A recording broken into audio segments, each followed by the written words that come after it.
The Cuyahoga County Council Committee of the Whole meeting for Tuesday, August 2nd is now called to order. Andrea, would you please call the roll? Good afternoon, everyone. As a reminder to all in attendance, this meeting is being recorded and live streamed on the county's YouTube page. It is now 2:02 p.m.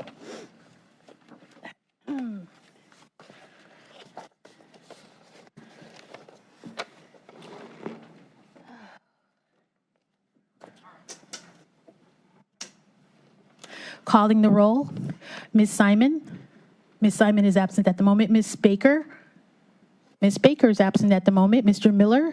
Here. Mr. Sweeney. Mr. Sweeney is absent at the moment. Mr. Tuma. Here. Mr. Gallagher. Here. Mr. Schron. Here. Ms. Conwell. Present. Ms. Turner. Ms. Turner is absent at the moment. Ms. Stevens. Ms. Stevens is absent at the moment.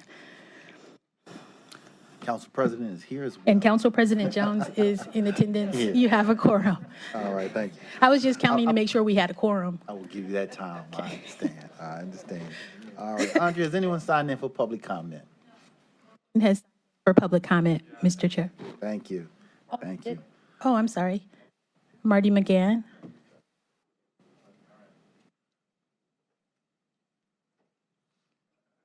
Should I leave this on, sir, or should I take it off on him? Actually, Take it well, down. I'm not sure of the policy that we just, do our parliamentarians want to let us know what the policy is? Should we all have our masks on with the new update as of Monday? He can remove his mask to speak, that's fine. Thanks. It's good to see all you folks today. Good afternoon, Council President Jones and members of council. It's a pleasure to be here today. My name is Marty McGann. I'm the Executive Vice President of Advocacy and Strategy for the Greater Cleveland Partnership. As you all know, we're the Regional Chamber of Commerce in town and an private economic development organization. Our mission is to accelerate growth and prosperity in our region. On behalf of our 12,000 GCP members, I'm here to voice strong support for the plan to expand the Huntington Convention Center. Late last year, we released our all-in plan, highlighting our priorities and a blueprint for how and what we plan to engage in going forward. A key plank in that is what we call appealing community. We know appealing communities attract and retain dynamic businesses and talent. It is from that lens that we have approached the question before you today. Our members fully recognize the impact of the travel and tourism industry in our economy. These largely represent dollars that would not be here but for the county investments that you've made prior. It is almost too easy to look at the elite and unique events that we've hosted over the course of the last several years, the RNC, the draft, All-Star Games, Rock Hall, introductions, et cetera, and to think that we can just ride on those successes and the good work of Destination Cleveland. If anything, these wins can impact how others look at us and our own confidence in the region, and this changes maybe the league that we play in. But we know we need to continue to invest if we're going to have more at-bats going forward. The Global Center is an underutilized asset in the middle of our downtown. Integrating it more into our convention center, providing a bigger and more flexible modular space will heighten our relative posture versus our peer cities that we have, and it'll make it a magnet for the visitors and events that we want to have in our community. Thank you for your consideration. I urge you to approve the county investment in this project. Thank you very much.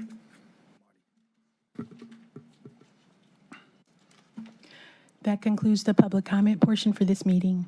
All right. Madam Clerk, if you would read our next item into the record. Resolution 2022-0255, authorizing the issuance and sale of County of Cuyahoga Economic Development Revenue Bonds, Series 2022A, in the maximum amount of $31 million for the purpose of providing monies to pay costs of a project within the meaning of Chapter 165 of the Ohio Revised Code, authorizing the execution and delivery of a second supplemental trust indenture securing the payment of the Series 2022A bonds. Excuse me, Mr. Chairman, there is a proposed substitute in front of you. In the past discussions on this project, there was going to be some additional county monies appropriated to the project, including some naming rights dollars, some dollars from the general fund that we have available via the ARPA, as well as some additional general fund dollars. So we've added a new Section 8 to the proposed substitute.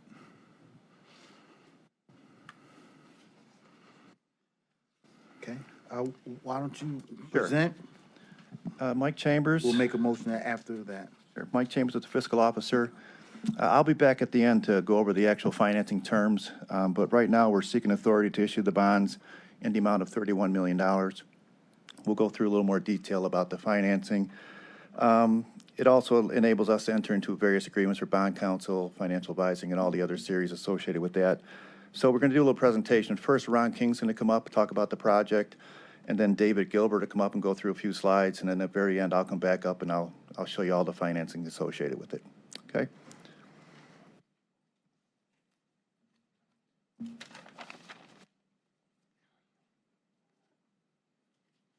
Good afternoon, Council Chair and Council. I'm Ron King. I'm the General Manager of the Huntington Convention Center.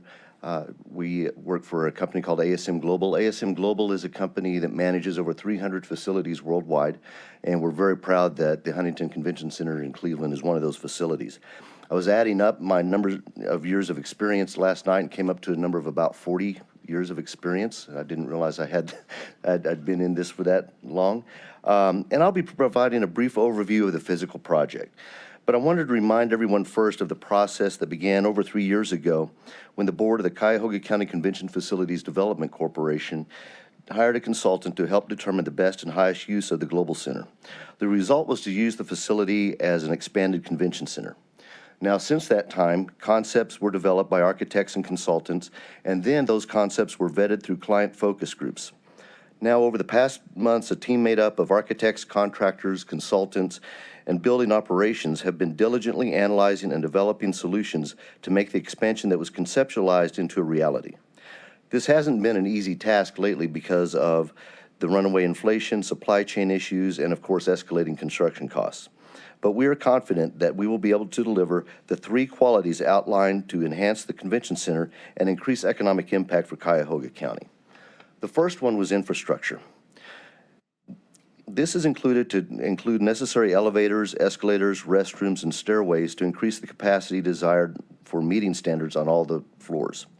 The second is to expand the atrium ballroom to approximately 20,000 square feet, which can be subdivided into and up to 8 separate meeting rooms, giving high flexibility and great return on investment through increased catering and audiovisual revenue.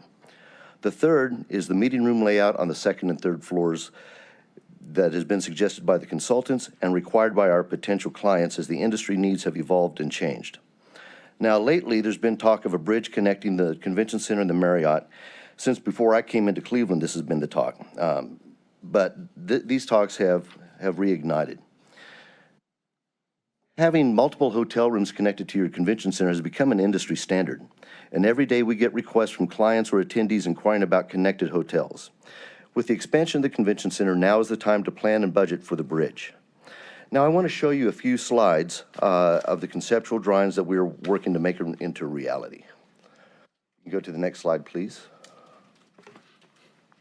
So this would be the convention center as you look at it from the malls. Really from the exterior, from this vantage point, not a lot has changed. Some signage on the top of the convention center to let you know exactly what the facility is. Next slide, please. This is inside the atrium looking south. So what you notice mostly looking this direction is a stairway, which is required for ingress and egress for fire code. And then you can also see, and we'll get a better look at it, over to your right corner, escalators that go up to all 4 floors. Next slide, please. This is now looking the other direction, and you can see the escalators going up to the 4 floors. Next slide. When we expand the ballroom, it gives us an opportunity for a rooftop terrace to be used as event space. This is a look of the event space and the rooftop terrace looking towards the Hilton from the 2nd floor. Next slide. And this is simply looking the other direction onto St. Clair. Next slide, please. This is looking from what is now the Justice Center, looking east onto the Convention Center. This changes somewhat because now you can see the expanded ballroom coming out with all of the glass, and you see the rooftop terrace as well. Next slide. And that concludes my portion of the presentation. I'll ask David Gilbert to come up and speak some more. Are there any questions? Okay. Thank you, sir.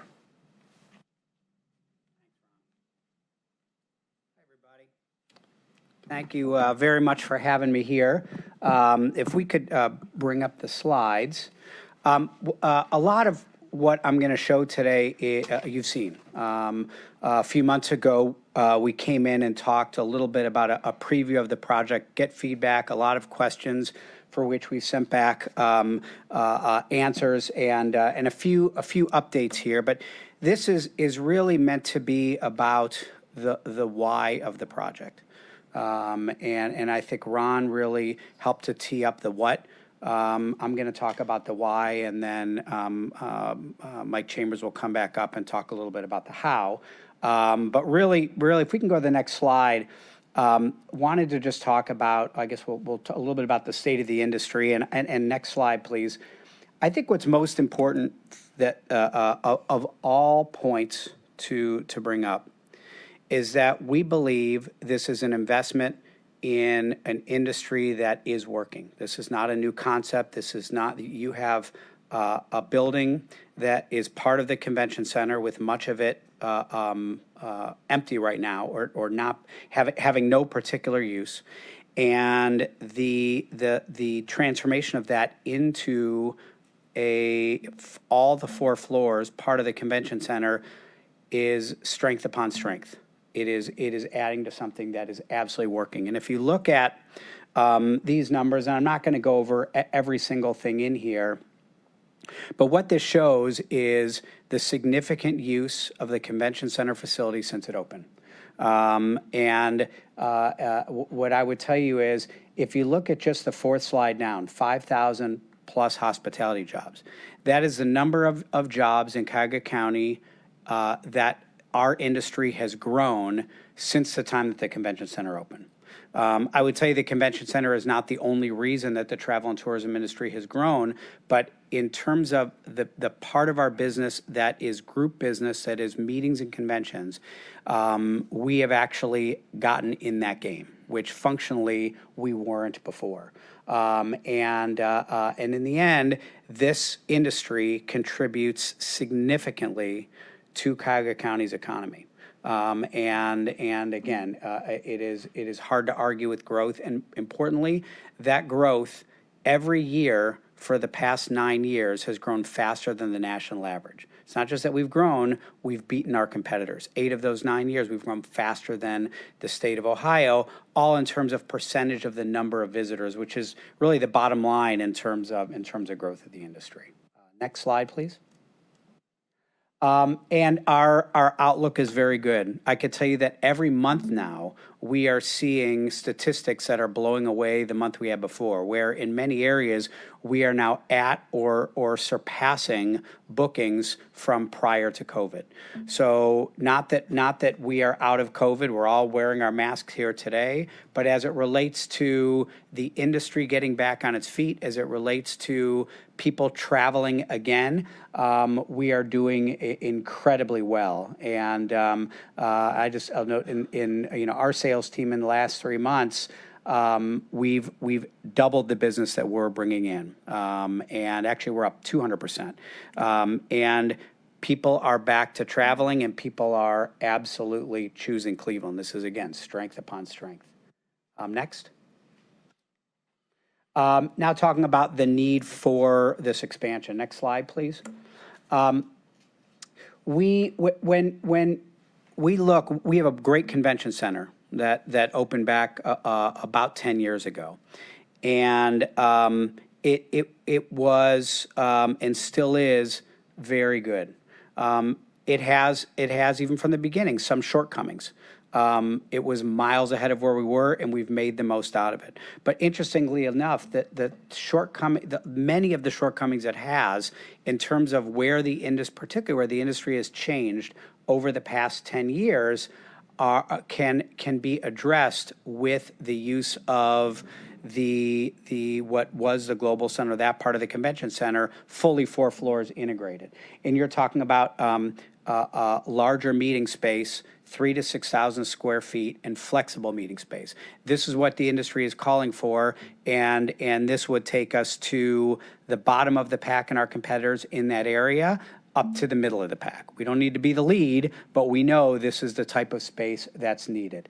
Most of our current meeting rooms in the main part of the convention center are not divisible, which means they're all hard-walled. If you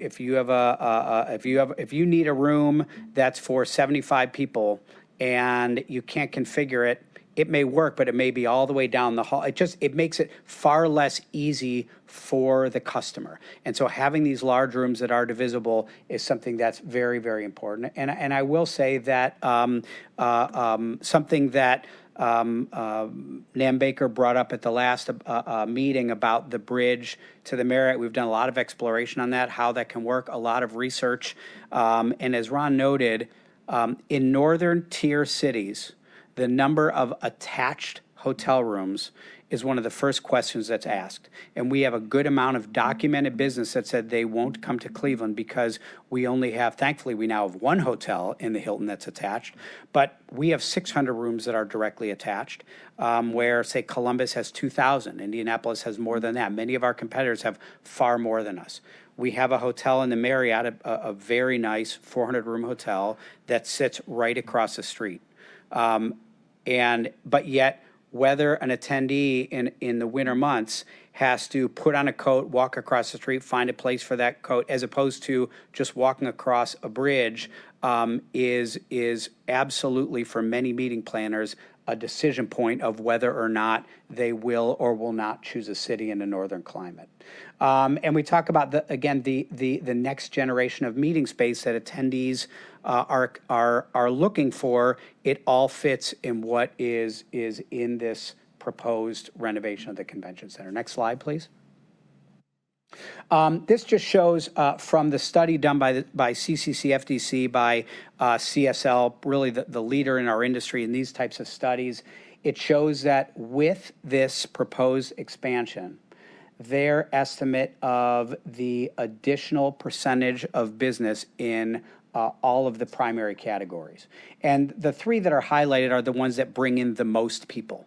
So from our perspective, those are the events that are the most important, because people who come in from outside, they spend money that otherwise wouldn't be here. Where a local consumer show, an event for a local company, when space is not being used otherwise for out-of-towners, great use of the space, generates revenue and rent. But the ones that are highlighted show where the biggest economic impact is, and you see a significant 30, 25, and 8% estimate increase in those types of business. Next slide, please. I think what we show here is with this adaptive reuse, you have a number of things that you simply don't have. You have the better space. You actually create the firm entrance to the convention center and the convention center complex on St. Clair, where right now people enter and exit. The current entrance and exit off of Lakeside doesn't take you to anywhere. If you have Mall C across the street, and the vast majority of all people use that entrance off St. Clair. So this would actually make it far more customer friendly. Also important to note that if you were to an estimate we've gotten, that if you were to build a new space that gives you what is being proposed in this renovation, it would cost somewhere between $150 and $200 million. So we believe this is a good adaptive reuse, as opposed to thinking that the only way to get this new space, this new usable space, increase the usability and impact of this facility, a far more cost-effective way is to do the renovation. And then, of course, it's been shown in so many ways in this community when you develop areas where people travel, businesses start. You look at it around Gateway, you look at even around the convention center and Public Square, where more and more bars, restaurants, businesses pop up that the customers coming in will use and will spend their money. Next slide, please. This is what is estimated by the CSL study as the additional impact created for the community if this facility is expanded. The 490 created jobs and the others are our annual additional wages and taxes into the community that otherwise wouldn't be here. So we also believe this is a project that helps to pay for itself. Next. Important to show here, we've sent this around before, happy to do it again. I think what is most important, because it's small print here, each of the colors on here represents the different types of business that is used for within the current convention center. The two columns on the right are what's most important. One is an estimated increase in total usage in the convention center complex by 23%. But importantly, you also look, if we do nothing, we will go down in business. It's simply the fact that our peers are addressing a lot of these needs that we're looking for. Columbus, Milwaukee, Indianapolis, so many of our peers are expanding their convention center and adding these types of capabilities, which means we will lose business. Because part of what happens when, we're in a fight every day to sell people from the outside and coming to Cleveland as opposed to somewhere else. They don't just throw a dart at a dartboard and it lands on Cleveland or lands on Milwaukee or lands on Baltimore. And one of the things you first have to do is show them how we can check the box. When they have particular needs to have their group, if we don't check the box, we're not even in contention.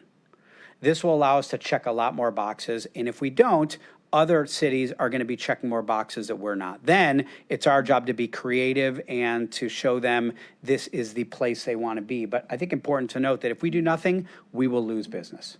Next. Bigger picture, one more slide, please. We talk about why now. I think there's really two reasons. If this is going to be done, we ought to do it. When I say we, I mean this community. I'm certainly, we incredibly appreciate that the county has spent money and infrastructure to build this industry. But if we're going to do it, let's do it now. Every year we wait, the further we fall behind. And second, as we've mentioned before, we are very fortunate to be hosting in 2024 the annual meeting of American Society of Association Executives.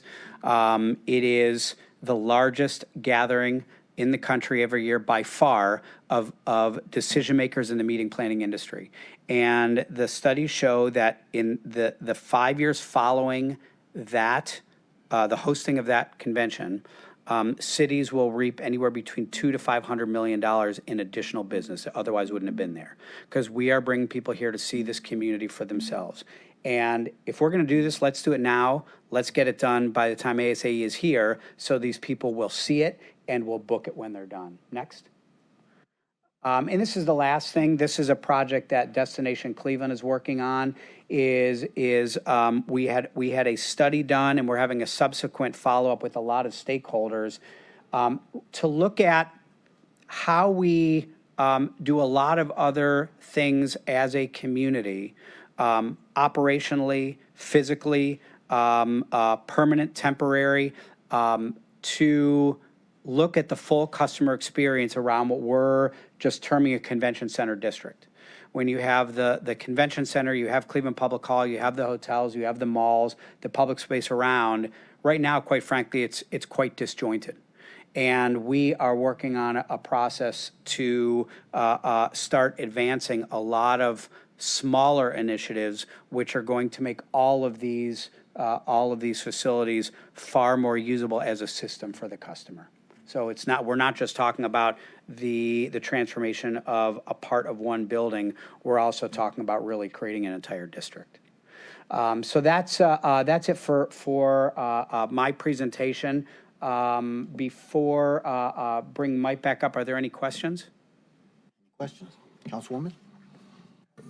To the chair, to Mr. Gilbert, can you send us what you currently have, are the current boxes we check off for customers, and then also send the additional boxes that you talked about that will be checked off with the expansion?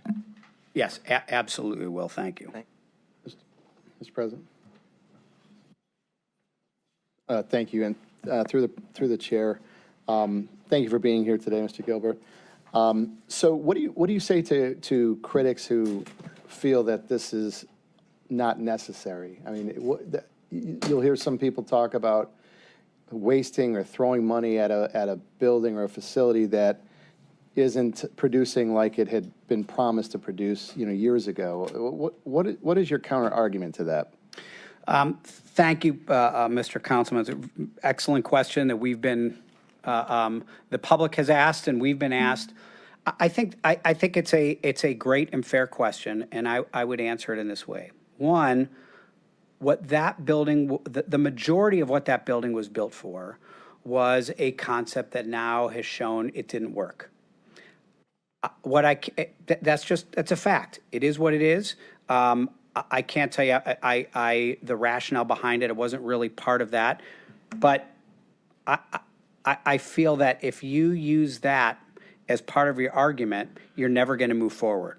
The fact is, there is a building that is part of the convention center complex, who 3 floors of that is currently largely unused and has the potential to generate revenue for the county and generate revenue for this community. And I think one big difference is, this is not about some new concept. This is not about saying, let's take that building and create a new X, Y, or Z. This is saying we have a building where the rest of it has shown to work in an industry that has grown. There are 2 industries in this community, in this entire county, that over the past 8 years has grown number of jobs: travel and tourism and healthcare.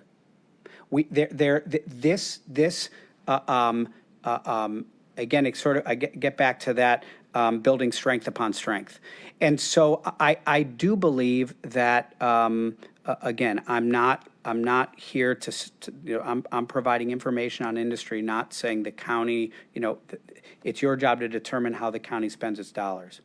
I view this as an investment that is a sound investment because it is built on a proven industry that continues to prove and already has a strong customer base.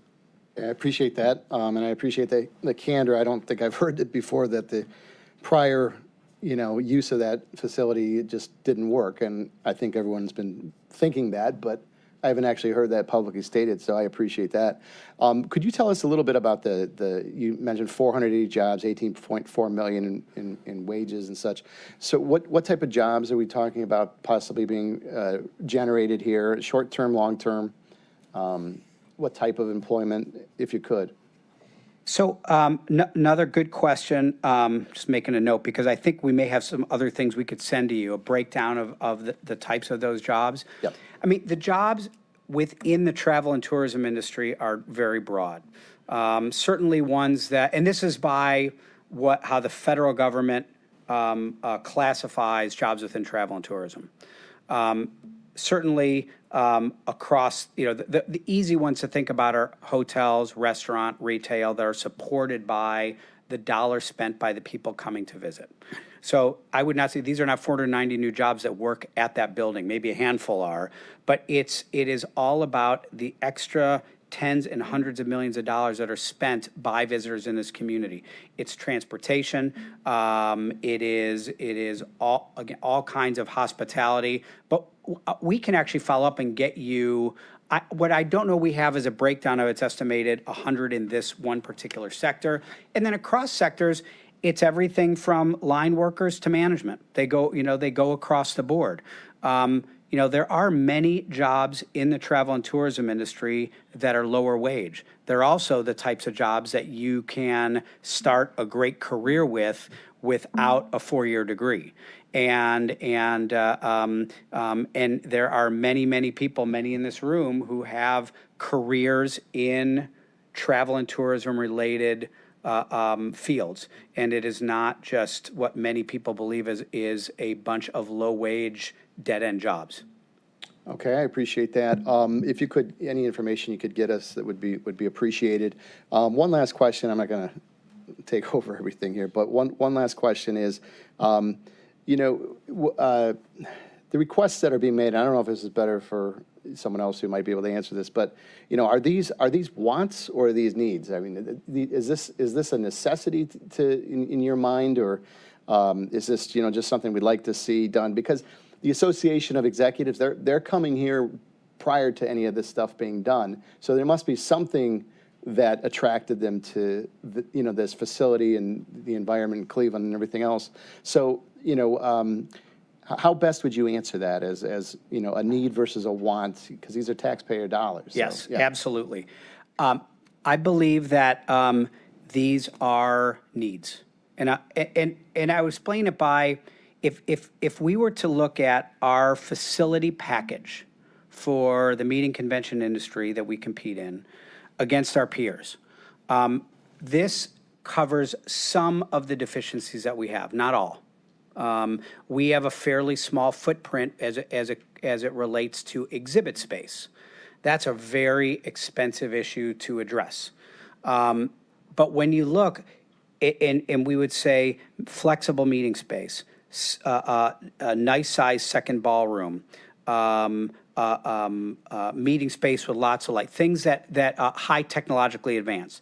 Those are all types of things where, in addition to some others, that the meeting planner, our customer, would rate as important to them. And we take that, and if we were to look at that versus other places, what we know is the reimagining of this space takes care of a lot of them. So I would say it's probably a cross between a need and a want. I would say they're all needs. Their wants, as it relates to those, can be addressed by the renovation of this part of the convention center without having to build something brand new. If we want to build new exhibition space, you have to build brand new. There isn't a big open hundreds of thousands of square foot flat space next to it that we could convert. I think we're actually very fortunate that where the industry has gone, many more meetings don't need as much exhibition space because there's a lot more education. There's remote education. We actually can change with the with this renovation. So I would say it's probably a cross between a need and a want. Okay. All right. Appreciate it. Thank you. Councilman Strawn. Thank you, Mr. President. Okay, you opened the Pandora's box. We're going to go there. Thank you, Councilman Tuma. Why didn't number 1 and number 2 work? You're a business guy. Pull yourself back. Pretend you're not Destination Cleveland. Why didn't the first 2 iterations of this building work?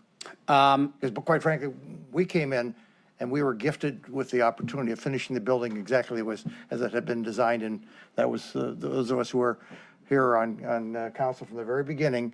We were given this gift that we had no idea whether or not it was a concept and whether it had been researched, and all we were told was the merchandise mark and the furniture mart, and we're going to make our medical mart here. Yeah. Why didn't those first 2 rounds go?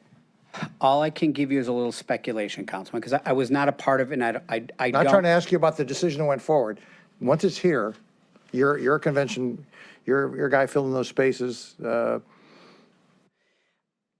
How I would term it, I would think of 2 things, and this is simply David Gilbert. This is someone from the outside looking in who cares deeply about this city and wanted something like that to be a big success for us because it would be great for the city.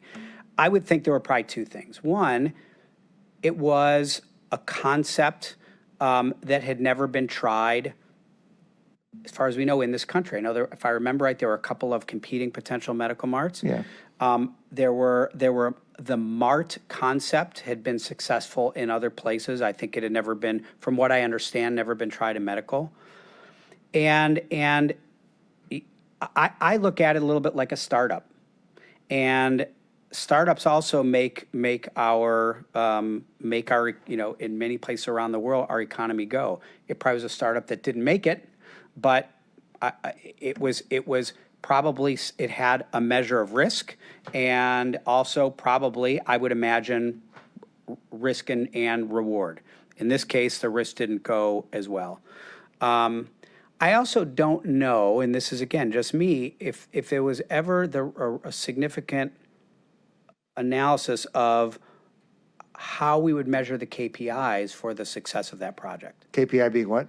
Key performance indicators, meaning how did we measure success? Was it jobs created? Was it businesses created? Was it dollars brought in? Was it percentage of the building used? I don't know. I mean, it was something I always just in my head just wondered about.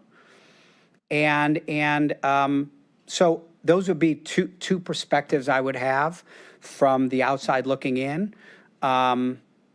I also believe that, again, regardless of that, you have a building that is largely empty and is a beautiful building and can be made to be highly used in something that I don't believe is risky, because Yeah, but we're not going there. Yeah. We're staying with, Got it. and perhaps there was another fault. Maybe it's this body of 11, we took it on faith that this was going to work. So we pretty well took a hands-off approach and let the medical community try and run with this thing, as opposed to us being oversight. I don't know that we did that part as much as we could have or should have. We're obviously getting more engaged now because they're looking to ask us to spend more money.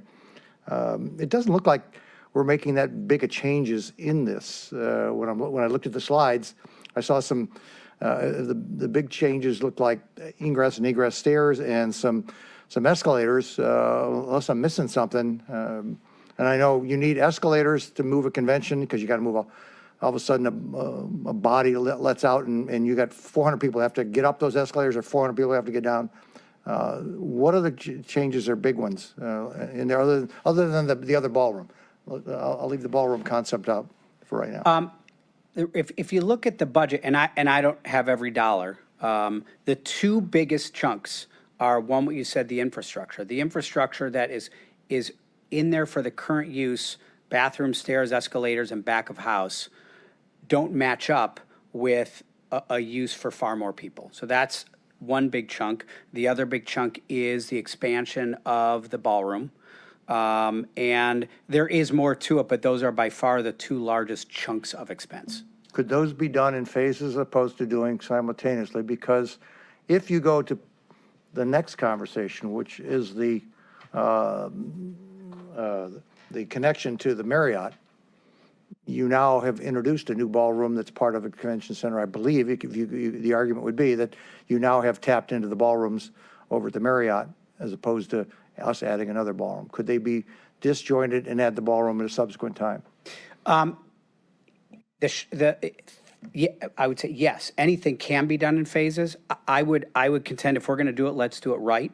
Let's do it right from the beginning. What I can tell you is, and this is just sort of how our industry works, and Ron can speak to it as well.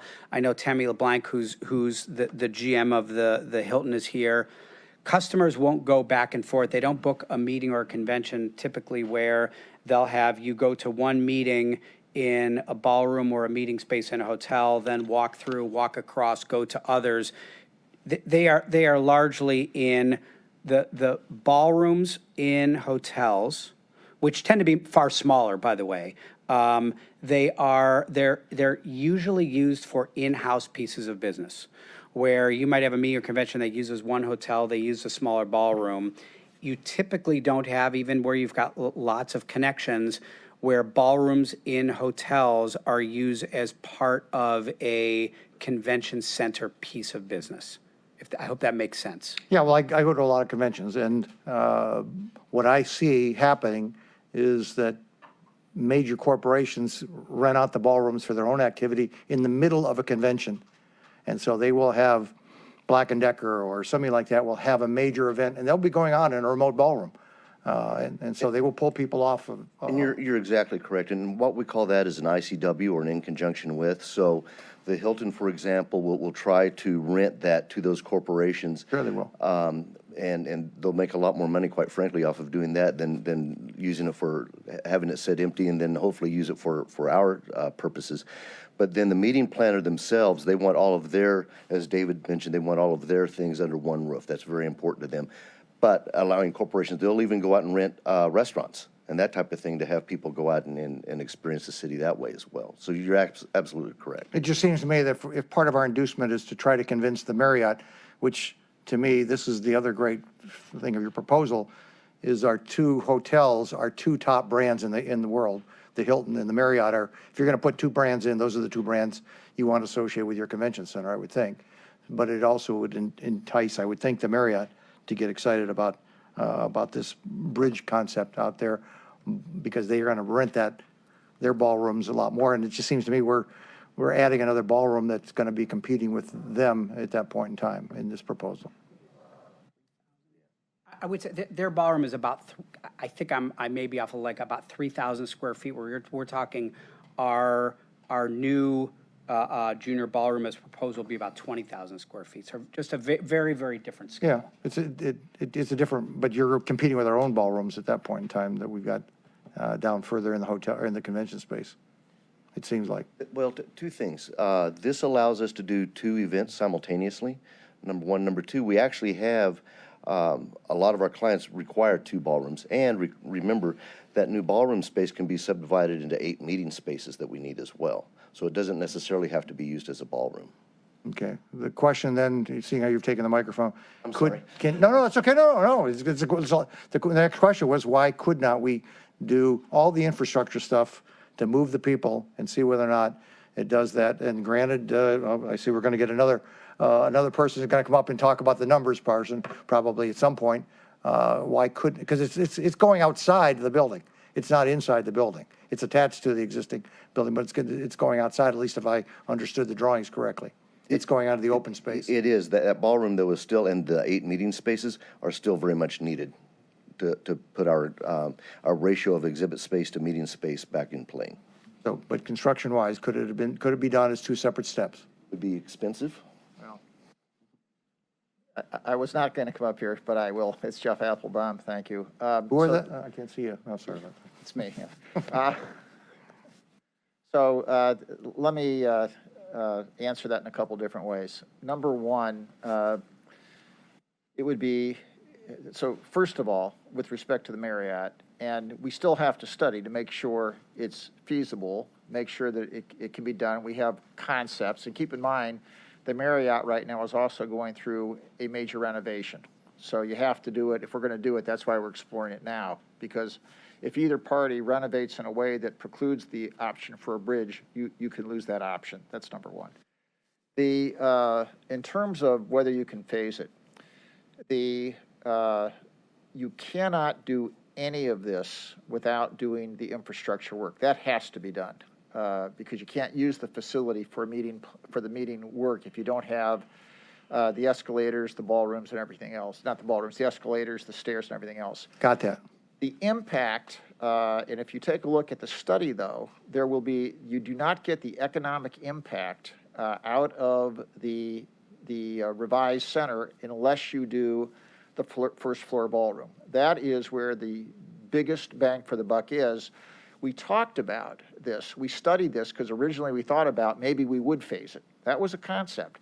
And it was determined that you can't do that concept because if you did that and didn't do the rest of it, you would not get the economic impact. All the numbers that Dave has talked about don't happen unless you get that ballroom and get that subdivided and get that square footage. So that's the reason that doesn't work. And the ballroom doesn't really compete. If you talk to either the Marriott or if you talked to the Hilton, they will tell you that the existence of the multiple ballrooms helps you with citywide, helps you with other facilities, but they don't really compete because a hotel ballroom and a convention center ballroom are actually two different kinds of things. They have 2 different kinds of functions, 2 different kinds of finishes, and 2 different kinds of events. So they don't really compete. They work together. Okay, all right, well, it just seemed like if we're looking for dollars, the phasing is a way in which a lot of us do our own personal construction and things of that nature, so it just, it was a logical thing. You touched on jobs, on Mr. Gilbert, and hospitality being sometimes a starter job or an entry job or a locational job.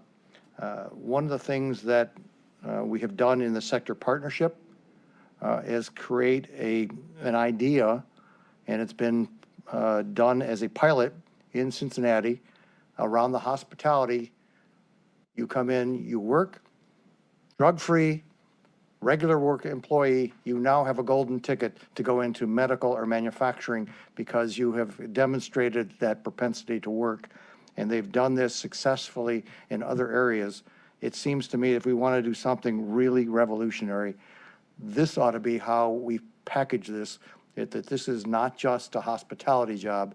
This is a transitional learning job. Sure, you can move into management out of the hospitality sector, but if you can get that golden ticket, I guarantee you, the medical community will hire you, the manufacturing community will hire you, and it can be a natural transition, and it's being done by hospitality in other parts of the country.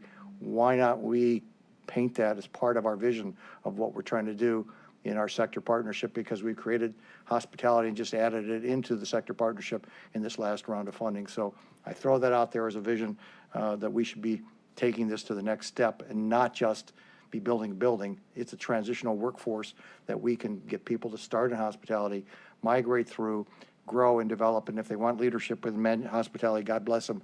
If they also want to go into medical and manufacturing, there's a path if you get that, if you show that propensity to work. I would just say thank you. You are 100% right, and we've been part of a lot of those discussions, and I believe this community is heading that way with GCP, Fund for Economic Future, a number of organizations. In fact, Fund for Economic Future hired. We were all part of a federal grant, a full-time person that is looking at a number of issues related to the travel and tourism and hospitality workforce, and that's one of them. So Those are all nice groups. Work with the sector partnership because you have the employer. You don't have the administrative bodies. Yeah. You have their employer-led in manufacturing, their employer-led in medical, and their employer-led in IT. That is in my opinion, that's a better place. Done. Tom, Councilwoman Baker. Thank you, and thanks for your presentation. I appreciate it. A couple of things. I was just trying to fact check the ballroom space at the Marriott. I thought we had about 10,000 square feet of ballroom space there, and I heard you say 2. So can we see if... Yeah, I might be wrong. We'll check that for you. Yeah, because that's a considerable difference. That's why I thought even the skywalk from one building to the other could alleviate, as was mentioned earlier, the need even to have a larger ballroom if Marriott already has one that is pretty big. I hear the counter argument to that of they want to stay in one space and don't want to walk over and don't want to disconnect your group, but still, it's worth at least understanding. If I may, on the facilities piece, the ballroom that we have talked about, I know I've put through several questions about the facilities, and I got all answers except for maybe this one that I haven't really heard a clear reason why we couldn't at least consider it. It seems like it's this plan or no plan. There doesn't seem to be any other options available of what we may want to consider. Phases was one that we never really talked about. But the ballroom that exists there now, we have about 8,200 square feet of entry space, of space that is not really being used for too much except for a little bit of gathering as people are coming in and out of different meeting rooms. What is the reason why we can't be more flexible in that open air 8,200 square feet section and include that as part of the existing ballroom, using perhaps some flexible walls that can be easily converted to make whatever rooms we want? Mm-hmm. Why wasn't that even considered? Thank you for that question. There's a few things that actually happen in that, we call it the atrium. in that atrium.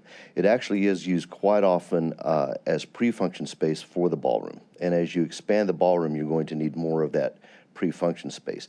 Now, we also use that from time to time, for example, for poster sessions that are set up in that area. So it is used actually quite often in that area. The other thing from a constructability standpoint is the roof on that goes up the entire 4 stories.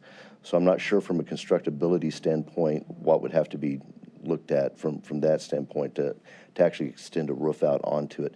And then you lose some of the nice open airiness that some of the clients want. So I think it is used probably more than people realize as event space.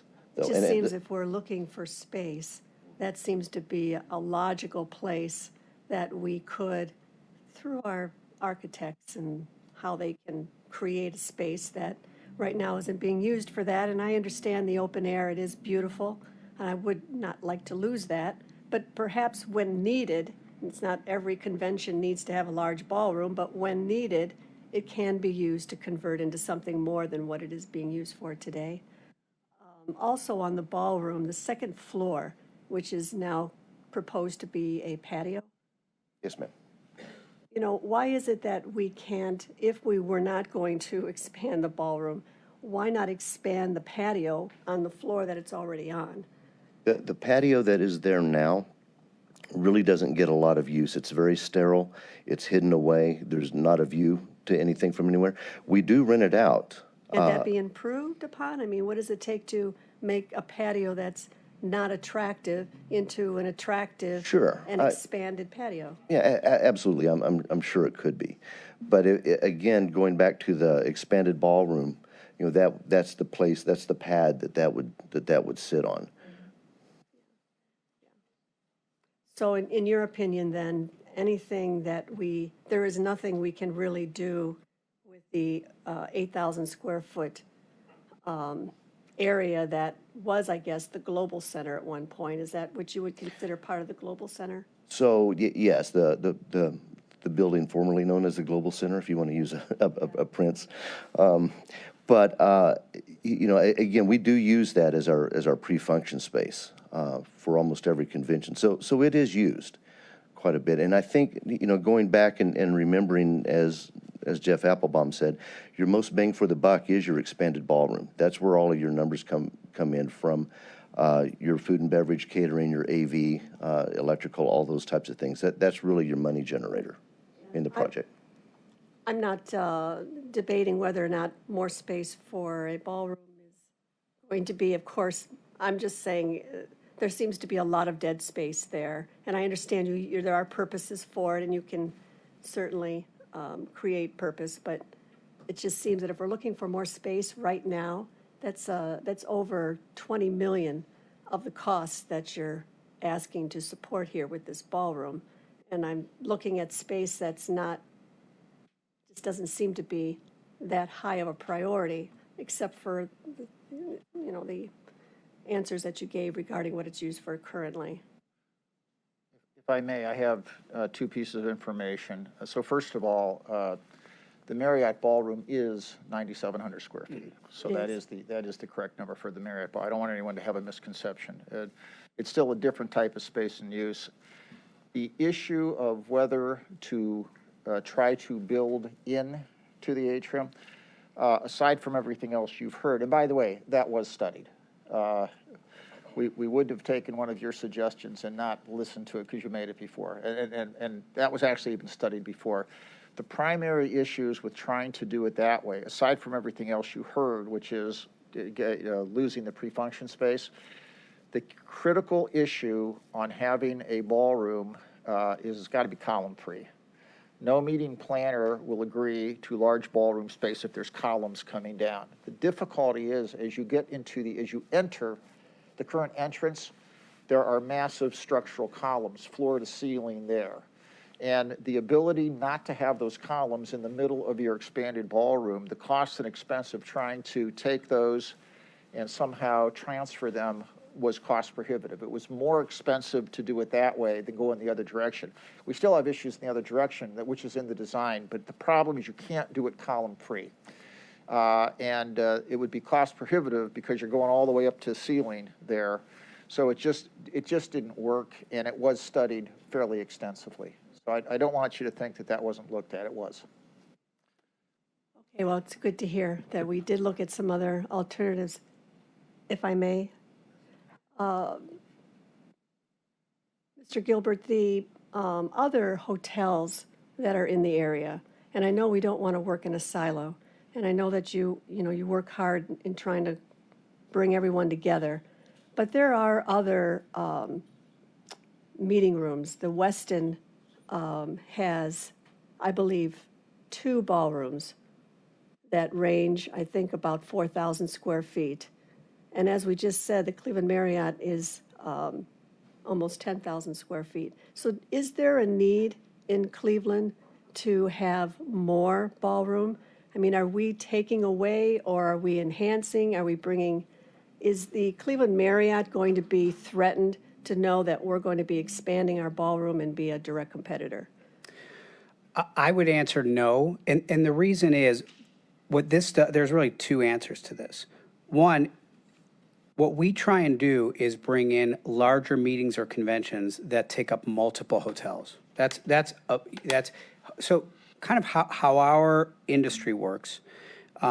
All the hotels, they have their own sales team, and their sales team is largely working on bringing meetings, groups, weddings, whatever it may be, that is within their hotel. What we work to do is bring in larger groups that use multiple facilities, multiple hotels. And we are additive to all their bottom lines. I can't speak for them. I would believe that every one of our hoteliers would see this as additive for our ability to host more citywide meetings and conventions, and more at the same time. The best use of a convention center, when they talk about percentage of use, is you want to maximize the percentage of use where at some point in time, your convention center is generating revenue. And the more you only have one of something, 1 or 2 large meeting rooms, one larger ballroom, the more days you will have at the front and back end that it can't be used because everything is moving in and out. So the ability to do this also adds to our ability to maximize at all times the number of larger citywide groups. Actually, Tammy can speak to this much better. Oh. Good afternoon. I'm Tammy LeBlanc, General Manager of the Hilton here in Cleveland. And I really echo what Mr. Gilbert and also what Ron was speaking to. We all work together collaboratively. We don't see the convention center as a competitor. Convention centers are critical to the success of our hotels, whether we're connected or not, because we understand, and I can't speak on behalf of everyone, but I can speak on behalf of how it generally works in major cities where you have the convention that's critical in bringing what we call the big whales. We need those big groups. We all understand that those big conventions don't like to work with multiple contracts when it comes to the actual events. They're okay when it comes to the hotel rooms. They need the multiple hotel rooms. They need the rooms to be connected. And then at times they'll go to a third hotel, similar to the Westin as you speak to. But highly unlikely that they would contract meeting space separately for their events to our hotels, unless it's special events like you would have mentioned, sir. So we understand the ripple effect that conventions have. And if we don't have the meeting space where you can meet, feed, where you can have the exhibitors, that's all under one roof, that everyone can, it's just the flow of the space, and also the ease of contracting. We can't forget that they don't like to contract with multiple hotels when it comes to the events space. They're okay when it comes to the groups, the meeting, the rooms side of things. So for us, as Mr. Gilbert would have said, we have our dedicated sales team. Each of our hotels have our regional teams, our brand teams. They all sell our hotels. We have our self-contained. We have meeting rooms so that we can have our self-contained meetings. So we don't necessarily compete against the convention centers or the destination. We really work hand in hand and see the importance of the more space you have, the larger conventions that we can have, in our destination. So we worked for the destination and as a team. Okay, well, that's helpful. Just as one follow-up to yours, the convention center proposal for the small ballroom is going to be increased to almost 22,000 square feet. 22,000 square feet, I think, is the largest convention center we would have here in Cleveland, especially if we're looking at Marriott as being 10. Is that the intent, is to be the largest in Cleveland? So the ballroom that we currently have, what we call the grand ballroom, is the largest ballroom. How many square foot is that? That's approximately 30,000 square foot. Okay, so we'll have a 30,000 square foot followed up by a 22,000 square foot. As we've worked on the concepts, that number is getting closer to approximately 20,000 square feet, but still a sizable ballroom. And I know I've said this before, and I don't want to sound like a broken record, but also remembering we can subdivide that space into 8 separate meeting rooms as well. Okay, thank you for now. Councilman Miller. I appreciate it. Thank you.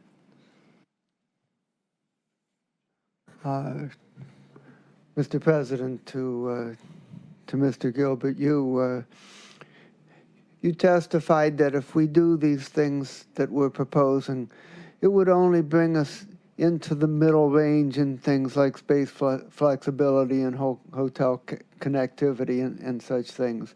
And this is a highly competitive business where you're constantly improving or you're falling behind. And my question is, if we do these things, how long would this enable us to be competitive for, and what would be the next step of improvements that would be required? Thank you, Councilman.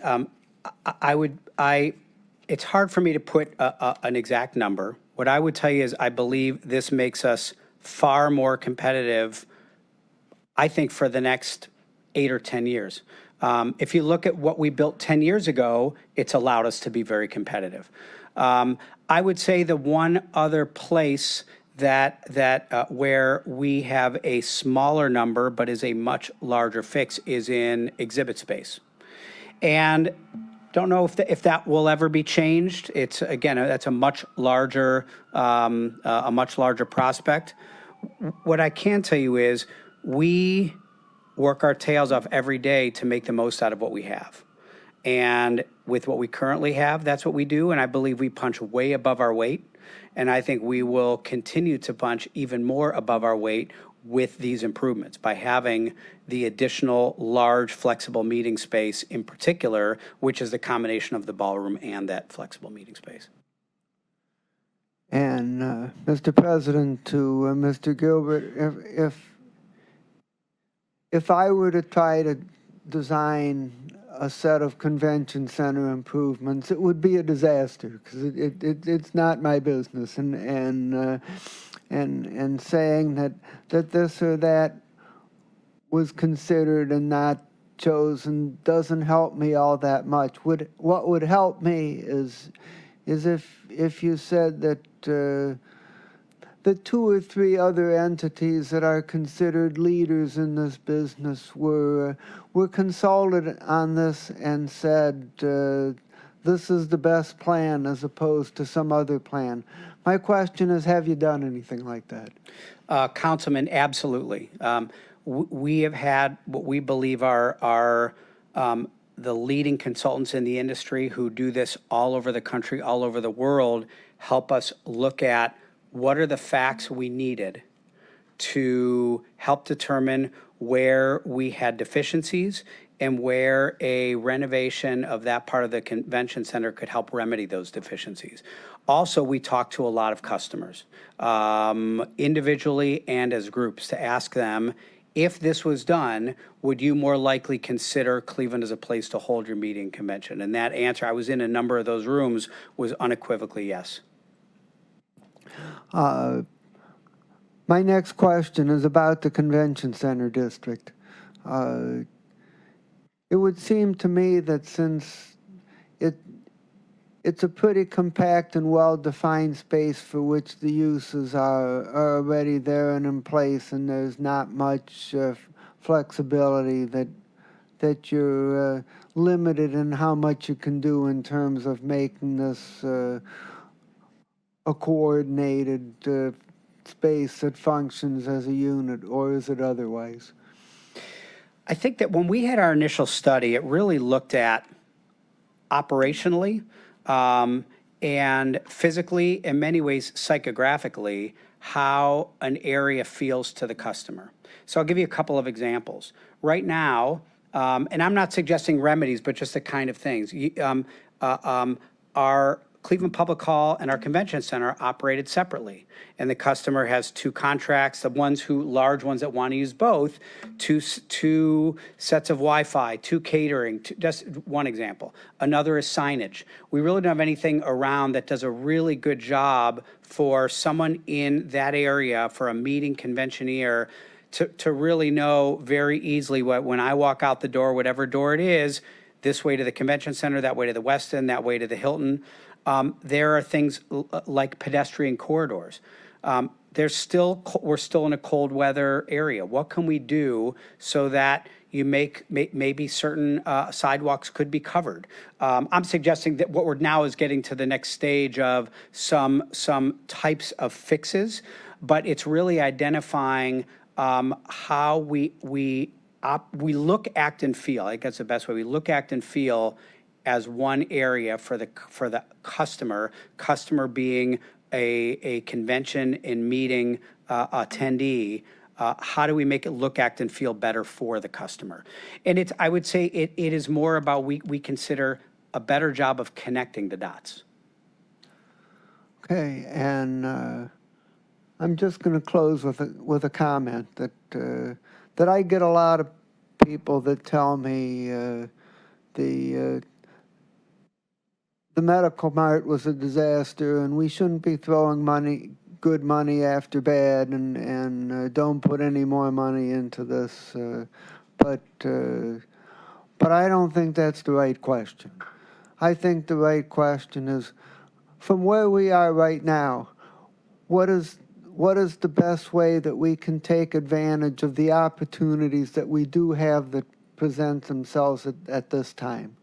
And I take a portfolio approach to economic development. I think we need to be competitive in a variety of different areas, of which tourism and hospitality is a significant piece, and so I think that you're on the right track, and that we need to determine the best plan and move forward.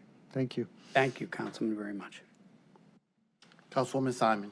Thank you. Thanks for coming and having such a good explanation of everything. This sort of was answered, but I don't know how much due diligence went into exploring alternative uses of the space itself, considering it's connected to the convention center. What would an alternative look like? Disconnecting the building? Who would want such a thing? What's your thoughts on that, and what's... I do think we spent a lot of time as a group thinking about all kinds of uses. I know it's been suggested, could you sell the building? I would make that akin to saying you're going to sell your living room. It is part of the complex. Its systems are the same. Its entry and exits are the same. It's not very feasible, and you are taking away from something that is successful in a convention center complex. So I would tell you, Councilwoman, I have not heard of a use. And granted, I understand I'm here and I represent the travel and tourism industry, and that's what we work to grow. From a resident of this region that wants nothing but the best for this region where I grew up and where I'll be my whole life, I haven't heard another suggestion of something that, at least to me, strikes, oh, that's a great use. I just haven't. So. Thank you. Further question, Councilwoman? Thank you. And just one final question I had on the facility piece, just to kind of put it to bed. The 20, again, back to the ballroom, that's half the price of what we're talking about doing here. The 10,000 square foot that exists there now, which is equal to the 10,000 square foot at the Marriott, which I don't think they're talking about expanding. Why is it that we feel, especially with the 32,000 square foot ballroom that exists there now, why is it that we feel that we need to expand that ballroom? Who are we trying to attract that doesn't fit into any of the other hotels in their sizes, the Marriott in their 10,000 square foot, or what we could do with the ballroom that's 32,000 square foot that could possibly be divided? Why is it that it is so urgent for us to take a pretty sizable 10,000 square foot existing ballroom and turn it into twice its size? What simple answer is there if someone were to ask me that? I would give two. One is the most significant use of that space, we believe, will be in the fact that it's divisible into up to 8 larger meeting spaces that almost don't exist. I think there's only 2 in the current facility. So that probably is the most important piece. I would say secondarily, there absolutely are times when we bring in enough larger meetings or conventions at the same time that can and will use both. And our current ballroom does not have the capacity to be divided. Is it up to 3? So it really can only be divided into 3, roughly 10,000 square foot. So it really is rarely ever used as a meeting space. So in many ways, they're somewhat different functions. So the larger or the smaller ballroom that we want to expand to 22,000 square feet, primarily we're talking about making it that much bigger so that we can divide it into smaller meeting areas? Is that what I'm hearing? Not that we need a 22,000 square foot space for a convention to come in and use the total space, but we find that we would be probably dividing that up more times than not. I don't know there would be more times than not, but the answer is we need both, is what we need. And if you look at the way the convention center is designed, it's really an L shape. And you have exhibit hall, what we call exhibit hall A. There is no actual meeting space or ballroom that's attached to exhibit hall A or B. The other is down on exhibit hall C. So I also go back to, as David's mentioning, handling the very large groups, but also multiple groups simultaneously. It will help us with that as well. Does that help? It does. I guess going from, it's not like there's 0. We do have 10,000 there, so we can take what we have and divide it. We're talking about doubling that and making more space to be available, and that there is, as you say, a need out there for that space, even though the other conventions don't offer it. And we do have 32,000 square feet. I hear what you're saying. I honestly do hear what you're saying. I'm just trying to explain it to someone else when they challenge me. Sure. I understand, and I understand this has been a topic of conversation within the community also, so I think they're important questions. I would say if you look at other convention centers that are in our market, then that becomes more of the standard of having the 2 ballrooms.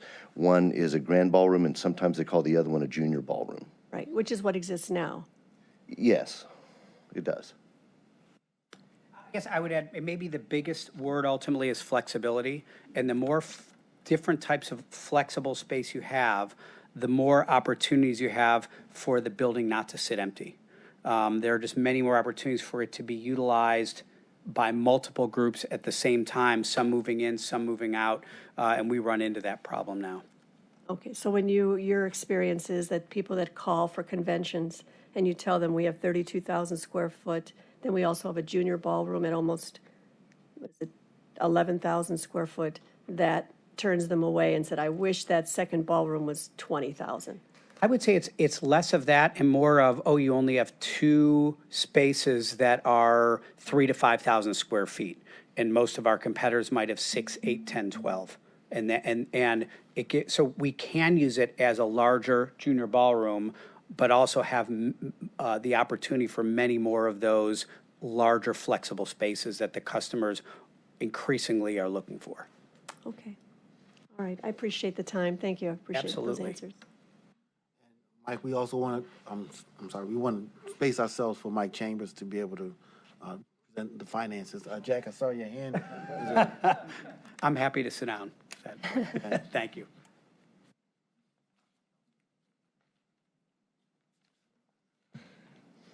So Mike Chambers, and I have Bob France joining us. He's our Stiefel financial advisor. I do have one slide. Okay.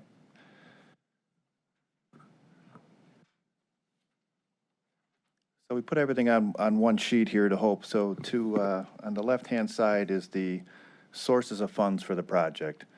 Starting off with $13 million from the general fund, $9 million from the CCFDC in the reserves. We have about $1.4 million in name and rights money that we've been holding for probably 7 or 8 years now. And obviously, we're county bonding out about, 30.6 or $31 million we're going to bond out. On the right-hand side, you see the bond term as par value was $30,600,000. It's 20 years. We're estimating the interest rate about 5%. We're certainly hoping that the market helps us out and comes in, much lower. But it's very uncertain times right now. And we'll know as we get closer. So, we believe that's a good conservative number, and we're hoping to come in, well under. At least a half to a full percent. We'll see how it works out. Estimated annual debt service is $2.5 million, and we've agreed to split that evenly over the life of the term, 50-50 coming from the county and 50% coming from the CCFDC. That's kind of it in a nutshell. It's kind of short and sweet, so I'll leave some time if you want to ask any questions on what we have. Our original number was, $5 million from the general fund. We added the $8 million in to cover the bridge. So I'd be happy to answer your questions. Any questions on the finances? Mr. Chairman. Councilwoman? Hey, yes, so the screen that was just up there for 13 million, that was originally 8, did you say? And increased because of the bridge? It was originally 5. We 5? Yeah, we were going on that project. This was coming beforehand, and there was a determination to, bring the bridge on board. So why isn't Marriott a partner in paying for this? All of those are still underway. I know our team behind us is having negotiations with them. Once again, this is a not to exceed, and hopefully if anything were to change, we'll come back on this. Absolutely. Okay, I would like to see the skywalk. I think that it's just another connector, so we're not working in silos and trying to attract people and giving them more reasons to enjoy our downtown without going outside. But I'm not sure I would go along with us paying for the skywalk. There is certainly an advantage to Marriott being able to, in fact, on their website, I just looked at trying to fact check the square footage. It uses us as conveniently across the street from the convention center. So having a skywalk would make it even more of a talking point for them. And but everything that you had before you was all about being the connectivity, and that's what this project brings. It's bringing all of that together as one big project. I'm just saying that I'm not sure that we should be assuming the payment for that sky bridge, at least not the whole thing. There has to be, if there's a partnership, that means financially there should be a partnership also. And I do know that that's being discussed as we speak. Okay. So that 46 million turned into a 54 now, is that what we're looking at? The project was always fluid. That we were going without, and it was, the decision was made to, incorporate everything in. It was the time to do it now. You can't piecemeal that, as Jeff kind of was indicating earlier. We had to go with everything now, and that's what this is all in price is. Okay. Mr. President? Thank you. I appreciate the councilwoman's comments. So my only concern is that you add the funding in there. I don't understand what the incentive would be for the Marriott to want to add it. They're going to say, well, the money's already there. Why should we contribute anything? And once again, and I'll defer to, I believe Jeff was taking that lead on that, but this is the all-in cost to get it done. And I know they're having negotiations, just like there's still ongoing negotiations with additional name and rights and things like that. These will all benefit, the general fund at the end. Jeff? Yeah, I want to be very, very careful on this issue. There has been no agreement at all at this point with the Marriott. And there's no agreement that any specific amount of money is going to be paid for the bridge. And there's no agreement as to what the county share would be or the Marriott share would be. So, because once again, we didn't want to get the cart before the horse, because we can't be negotiating or discussing things with the Marriott without an understanding that the county at least has an interest in proceeding. I can say this to you on what is being proposed right now, and I want to talk a little bit about the number. So, and also, it is not clear what the ultimate cost of that bridge might be, because keep in mind that for this bridge to work, there's got to be the engineering final cost. There's got to be an agreement with the Marriott, and it's not just important about the share of the cost of the bridge. There has to be some form of a room block agreement with the Marriott. It doesn't make any sense to bridge to the Marriott if we're not having a fair deal on how the rooms occur. So all that has to occur. Also, city planning has to agree to a bridge concept. That's an issue also, because it is never, there's always been an issue about bridges and skywalks, and that all has to happen. So what I can tell you on the number, and I want to be very clear about this, if we don't have a bridge, if ultimately that doesn't happen, $54 million is not going to be expended on the rest of the project. Now, I also want to point out that when the $46 million was done, that was also done at a point in time that budget is more than a year and a half old. And we've had, although we did account for inflation and supply chain, the numbers have been staggering over the last year and a half. I think everybody knows that. We've worked really, really hard to get this scope within that budget. And some part of the going from 46 to 54 could be, because we don't know yet finally the final number. We're confident that we could do the entire scope and a bridge within that number. But I can't give you chapter and verse as to, what that bridge will actually cost at the end of the day. And obviously, if we don't do the bridge, that comes out. And that's at the tail end. And none of the bond amount that you're approving today would have to go toward that anyway. So that's as straightforward as answers I can give you right now. So if we're uncertain as to what the relationship is, or whether we're even going forward with a bridge with the Marriott, so what's the I don't want to say rush, but what's the rush to include that funding right now? Couldn't you come back to council and say, we've done our research, we know what the exact amount is, we have a partner? You're right, and Mike Chambers, again, we're asking for the 31 million today. This is what we're asking for you today. I'm showing you a complete picture of if everything were to happen. So what you're asked before to approve is the 31. Okay, so that's just and part some of of these other funding sources we talked about. A graph you're showing. This is just a graphic overall, whole project estimate not to exceed. Okay, I appreciate clarifying that. Thank you. I bet. So again, the $31 million does not reflect the bridge. No, this is what we're talking about for the county bonds right now. Anything that was, we're looking at the bridge and all. See, the deal was we were trying to stick to what we can show a nice repayment schedule, which we have repayment sources of 30.6 million. And the remaining balance was going to be the general fund. Plus, we're trying to, lower the stress on the general fund for future uses. We're trying to make sure, our bond capability, we have a lot of big things coming up. That's why we're putting a little more in the general fund. We're asking today for the $31 million. Mr. Chairman? Clarity? Yes. Excuse me. We had talked earlier about a proposed substitute that included that additional appropriation in it that was discussed earlier. So I just need to be clear on what it is we want to do today, depending on what version of it you want to move forward. I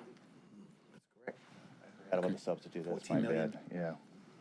I'm sorry, Scott. Yeah. President? Let's go with Councilman Miller. So, Mr. President, to Director, could you refresh my memory? What's the source of revenue for the CCFTC for them to to cover the 9 million initially and to cover half of the debt service? Because currently, we give them 5.4 million a year. So they'll be taking that out of the future, we'll call them rent payments back to them. So they currently have in their reserves is that $9 million. That's money they've been saving up over time for capital projects, which are going to be putting in. But in the future, we'll take that out of the money we give them. So it's all basically our money directly or indirectly. It's it's a financing option, and that's what Bob can kind of tell you. It kind of comes back and forth. If you want to take a stab at sharing that for the convention. Councilman Miller, your question is spot on. It's essentially Mr. Franz, if you could speak louder into the microphone, please. sorry, Councilman Miller, great question, and you're spot on. Essentially, yes, but there is an agreement between the county and the CCC FDC for that flow of payments to the CCC FDC on a monthly basis and on culminating to that 5.4 million. So while it's the county's money, it goes to the CCC FDC for the operations, and they've agreed to use a portion of that funds that they use for capital deposits, operations, and the like. They've agreed to use a portion of those to help fund the debt service. And Mr. Chairman, to Mr. Franz, will they be able to fulfill that obligation without running short of money to meet their other obligations? Councilman Miller, I believe that they can, but I don't know that for a fact. While the 5.4 million has been sufficient to fund what they need so far, I think there's always risk in the future that you just don't know what that's going to be. And could you refresh my memory as to what the interest rate was on Progressive Field?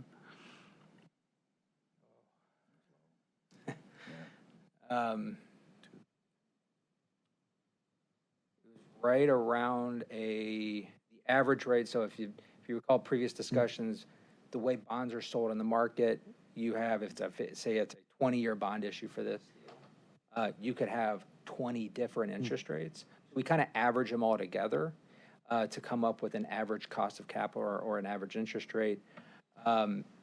The tax-exempt component of the Progressive Field bonds was under 2%.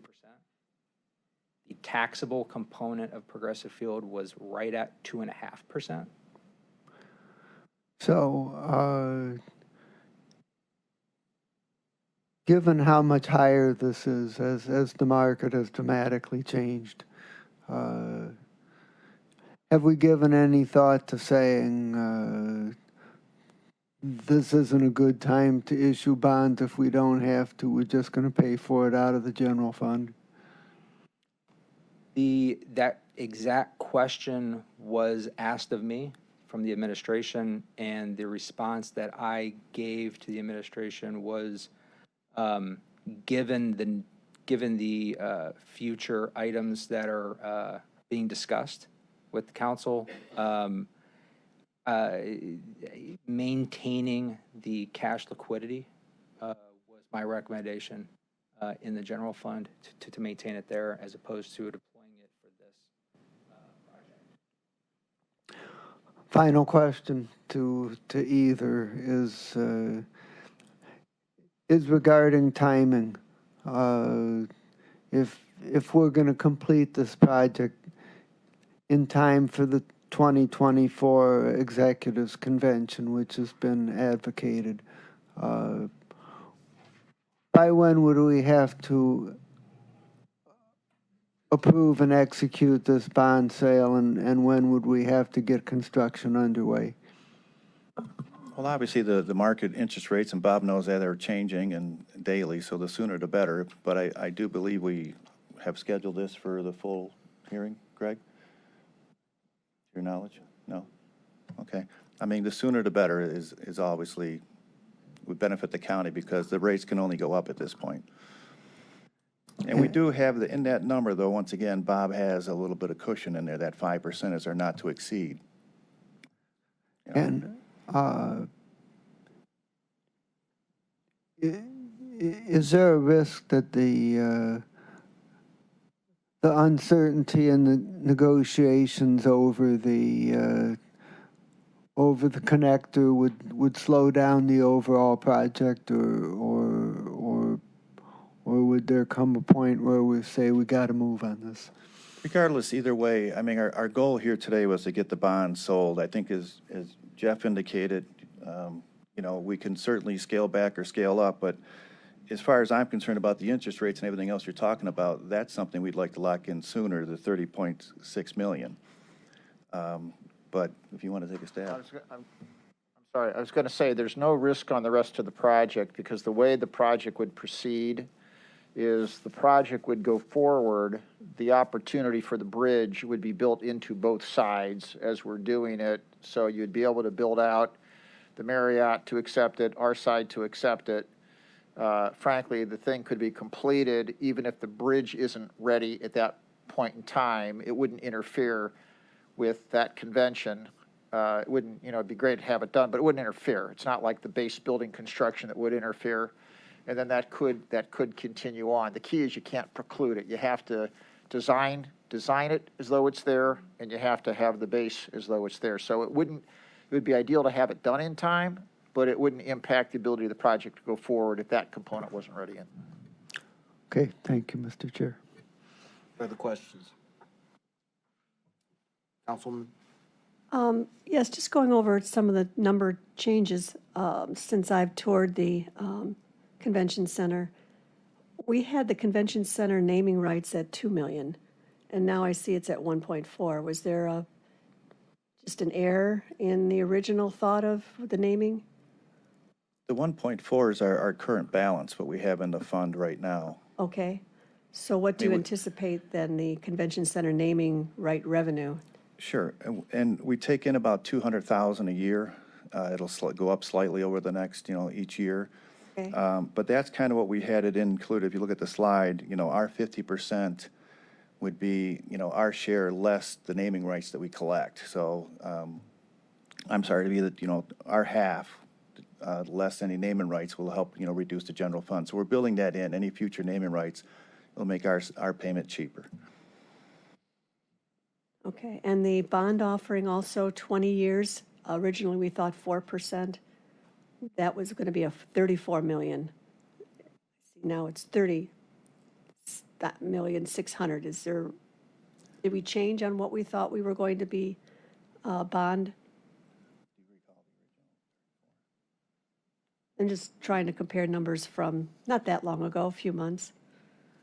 At the original 34 also had a lower contribution from the CCC-FDC of approximately 5 million. Right, I see that. So over the past couple of weeks and months, we've talked and came to an agreement on some of these terms, which ultimately lowers the bonding amount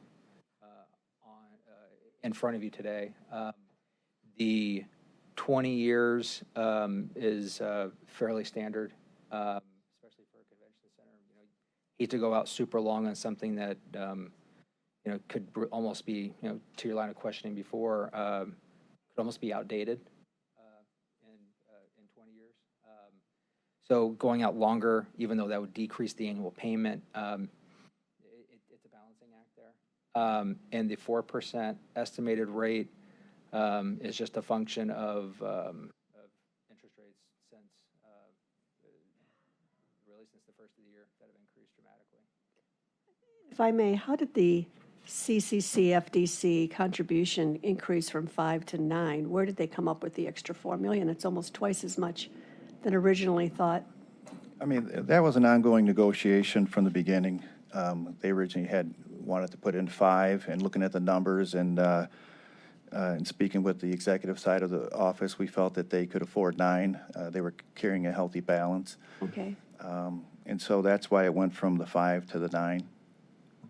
I mean, it helps the bond, it helps the, lower the bonds as well. Okay. And if I heard you earlier say the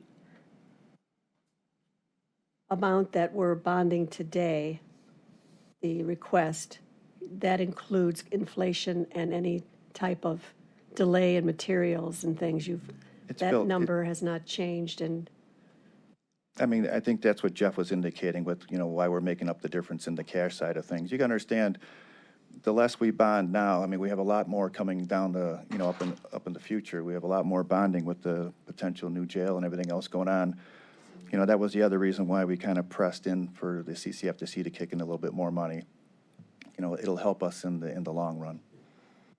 okay, thanks for explaining that, I appreciate it.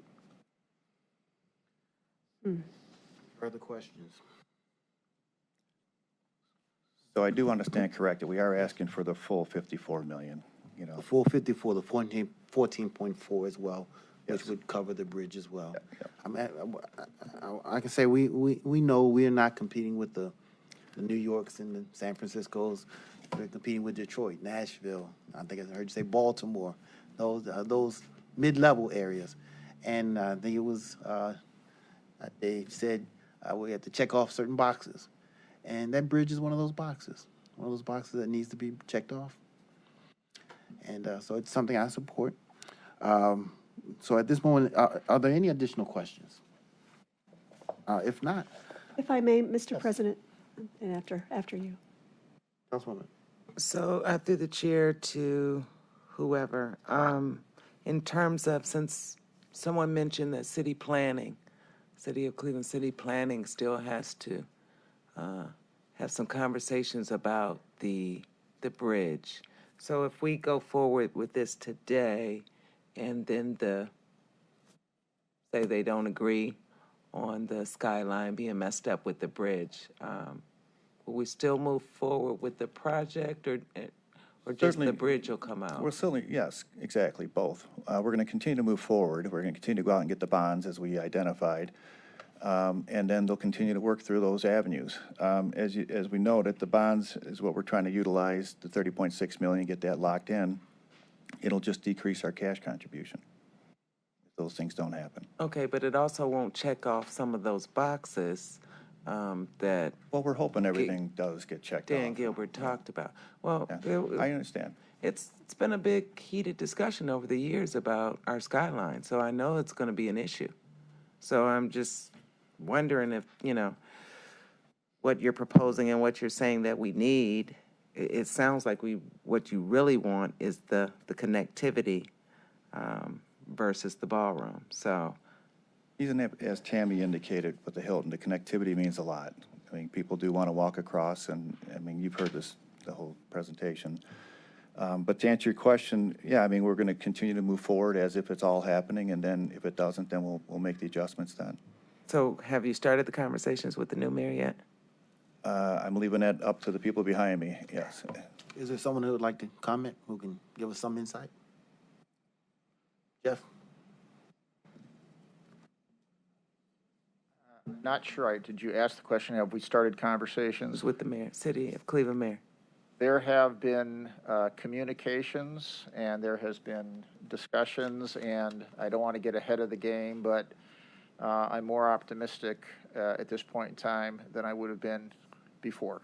So I think that I think we can get there, but it depends on the design. It depends on a lot of things. But there have been some communications which have indicated that this is a possible thing to do. But I don't want to get too far ahead of it. Thank you. Just to be clear, historically, the city has taken a position, sort of an anti-bridge position. You may recall, because some of you I've done this with for a long time, you may recall. And by the way, Mr. Schron, I will privately address your question because I think I can answer one of your early questions. But you recall at one point in time, there's the idea of a bridge to the Weston, and that was rejected by the city. They were going to do a bridge right in front of City Hall, and that was rejected by the city. There's been times when the concept of bridges were rejected. There's other cities where bridges are rejected because of the fact that the concept is it takes people off the street, and you want people on the street, but that's when people are going through a city as a connection. This is a bridge that goes from it's for a connected hotel room from the Marriott to the convention center. It's not a thoroughfare. It's not a place where other people would go up just to take that bridge and go down. So it's a very different concept. And we are hopeful that as we go through this and explain it, and if the design, that's another issue, is what's the design of the bridge? And that could be a cost issue as to how expensive and elegant this bridge becomes.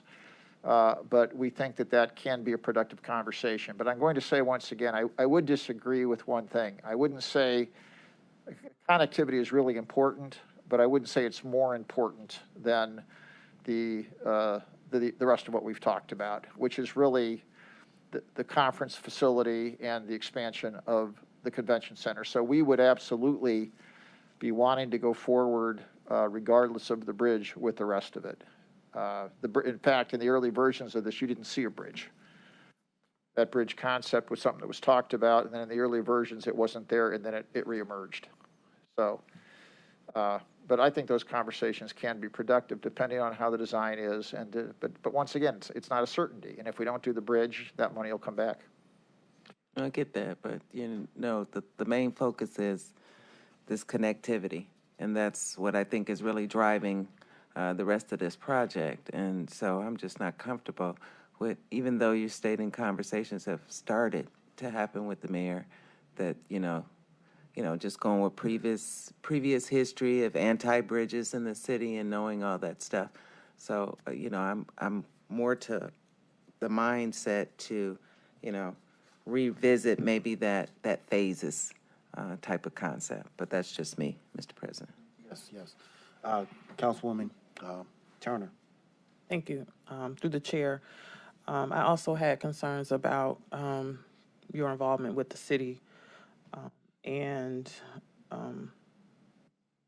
the other issue I had was, have you spoken to any residents or small businesses in downtown Cleveland to determine how they may feel about a potential sky bridge and how this may affect the lunchtime pedestrian traffic that they may rely on?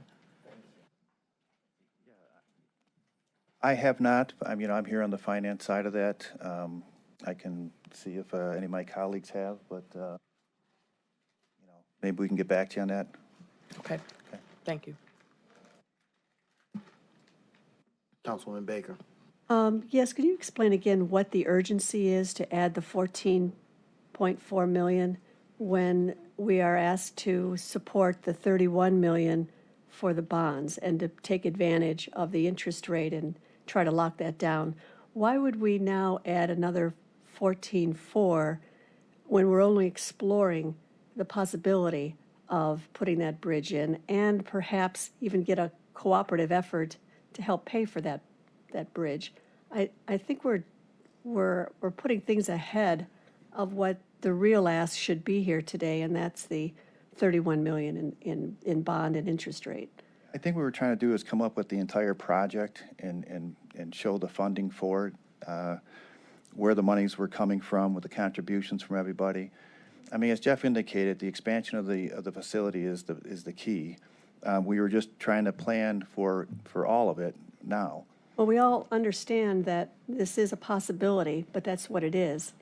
And, and to include it along with this when one has nothing to do with the other as far as financing goes, I just don't know what the urgency is today to introduce that, given the uncertainty of whether or not that's even going to. Well, we certainly, the 30 million wasn't going to cover everything. We needed the general fund. We needed these other contributions, Right. regardless. Right, and this can be listed as part of the overall cost, but it's not part of the bond. No, but we are asking for overall, because, for example, the naming rights, use that as an example, that was identified, and for this particular use, we're asking to realign that usage so we can, apply it to our portion of the debt service. we're just trying to come at one big package to bring forth. And obviously, when we go before our bond council and our, people that, that's good to show that we're putting in cash, just to try and show the whole complete project. The county general fund you have listed there at 13 million, that was including the skywalk, is that right? That's including everything, the inflation, everything we talked about. So why did it go to from 13 million to 14.4? The 14.4 is our naming rights, which is sitting, the 1.4 million is sitting in our naming rights. So we're using that as a contribution as well. And once again, we're expecting approximately $200,000 a year. So where our debt service was, that was going to be split equally, we're expecting our portion to be reduced by that naming rights fee that we keep collecting for the next, I believe it's 15 years. Okay. I didn't. Mr. Chairman, if I may. Yes. This is Greg. Originally, when we introduced the piece, or when the piece was introduced 2-3 weeks ago, whenever that was, it should have included the 1.4 and the 5 from the revenue replacement piece. That was our error in the law department. We should have included that language in the first place. So it's only the additional 8 million that's over and above what would have been discussed originally.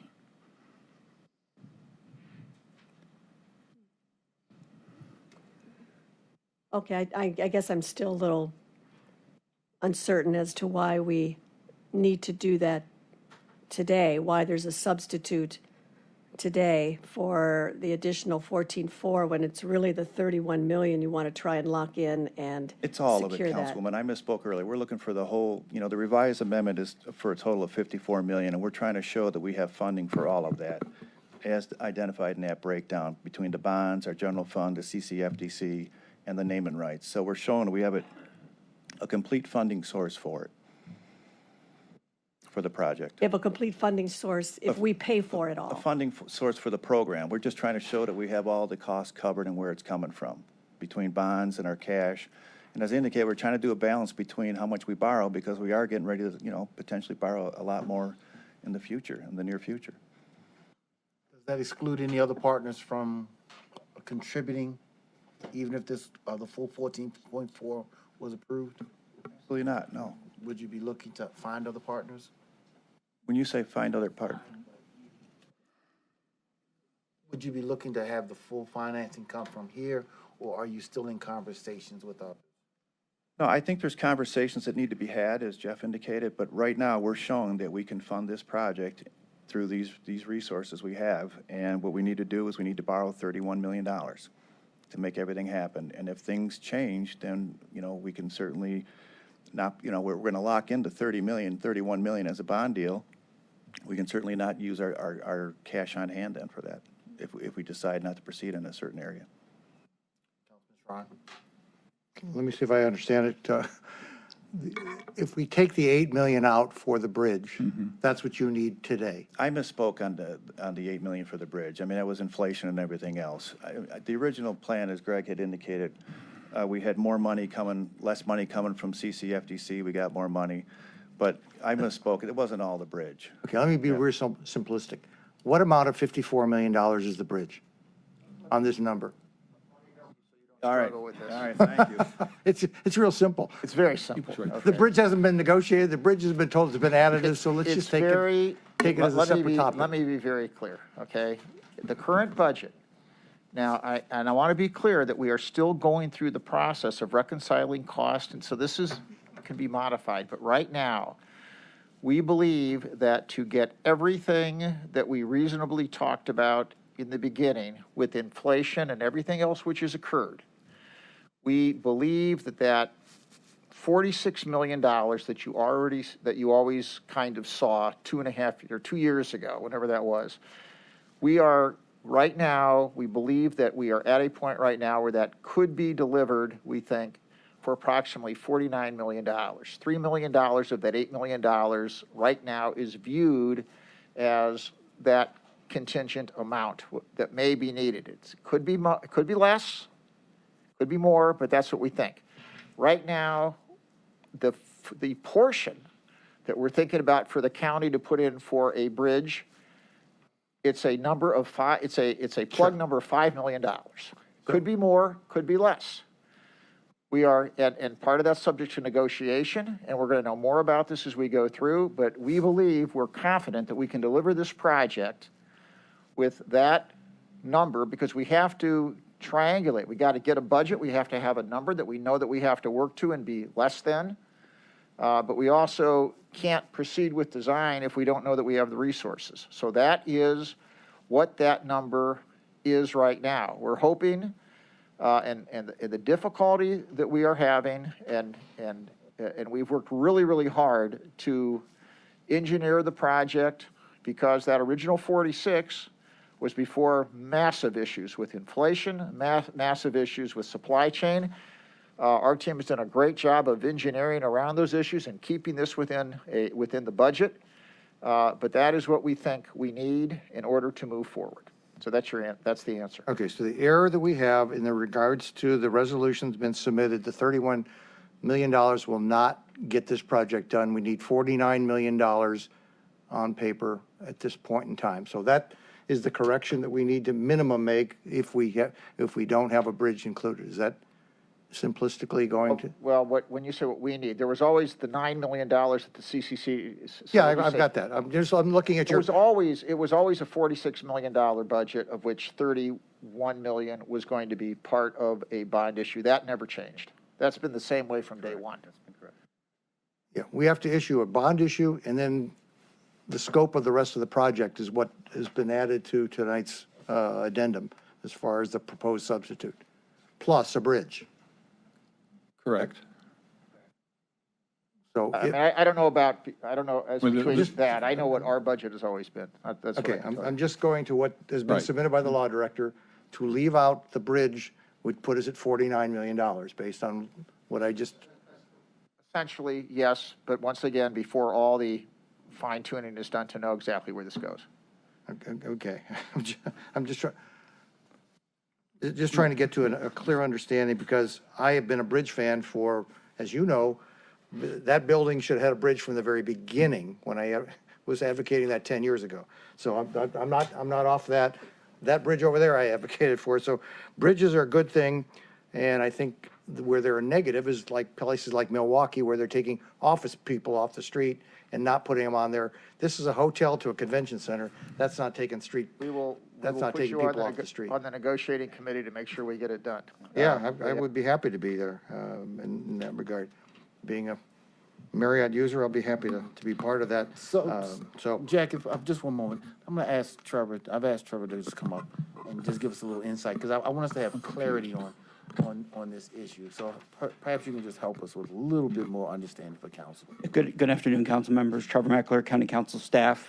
I think to clarify the different numbers and what I would recommend that is included in today's legislation, if the bridge concept was going to be held for right now, we would need to have the $31 million in terms of authorizing the bond sale.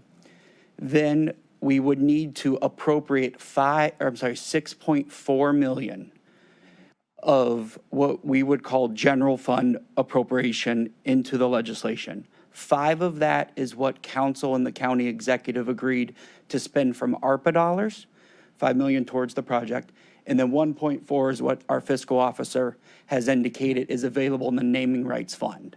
So that is the 6.4 million.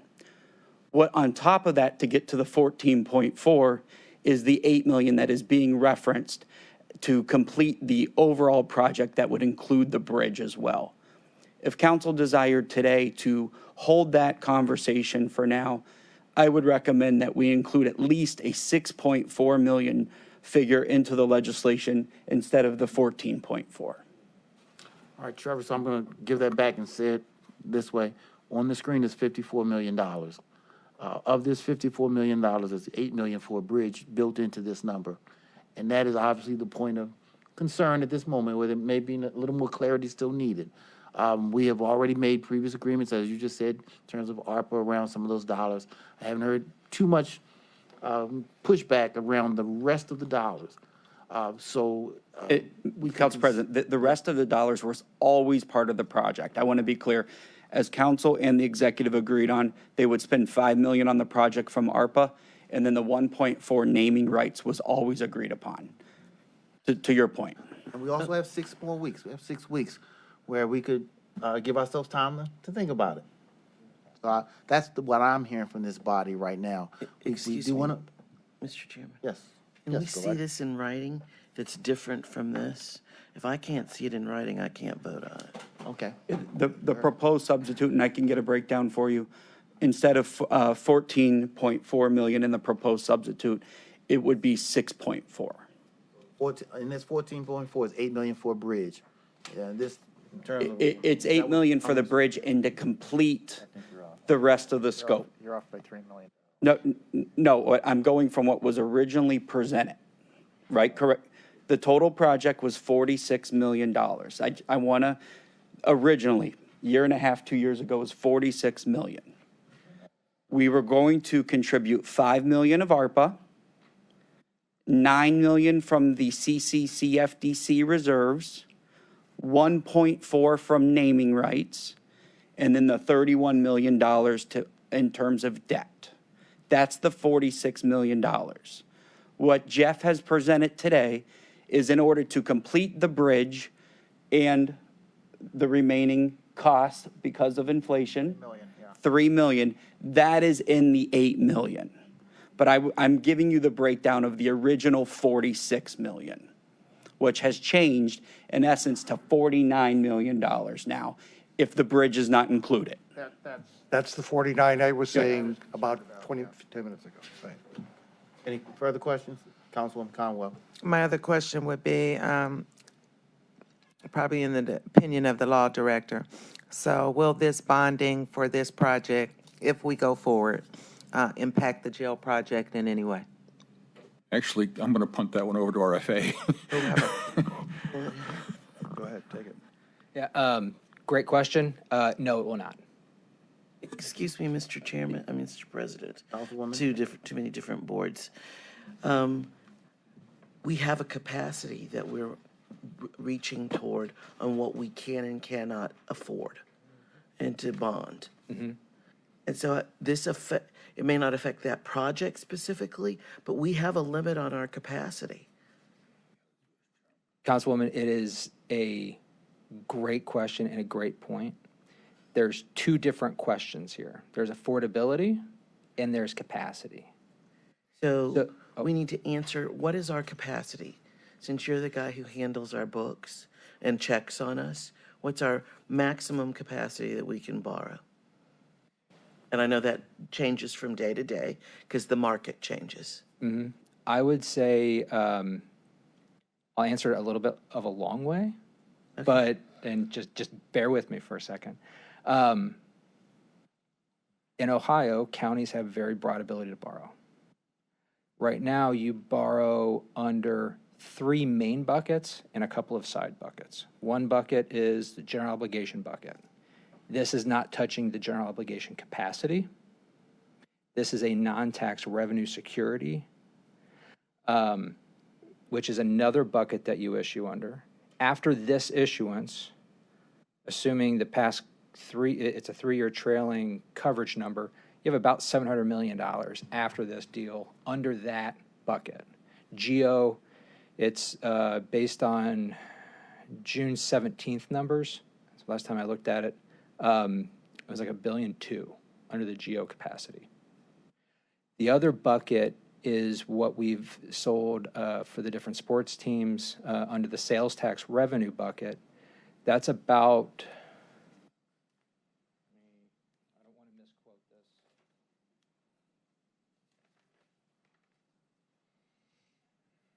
It's about $400 million of capacity. Okay, so you basically just told us that aggregately between the three ways that we borrow, we have, you give me the aggregate number.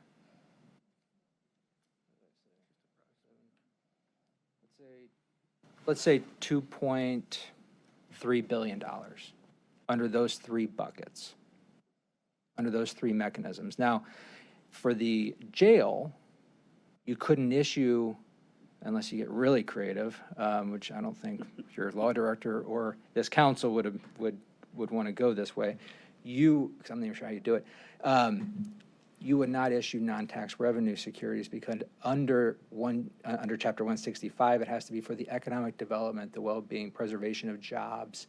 There's very particular purposes you can issue this type of debt. Each of them have, in essence, constitutional restrictions on us. Mm-hmm. Correct.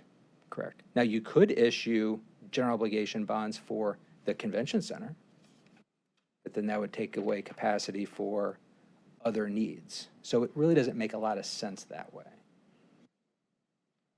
So there's other issues too that are at play that you could issue under, like the hotel, that's issued under a whole different bucket.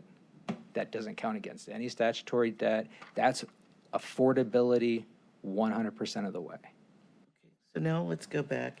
We know what our maximum is as of 2 weeks ago, because it changes. Now, what do we owe? What do you owe in total?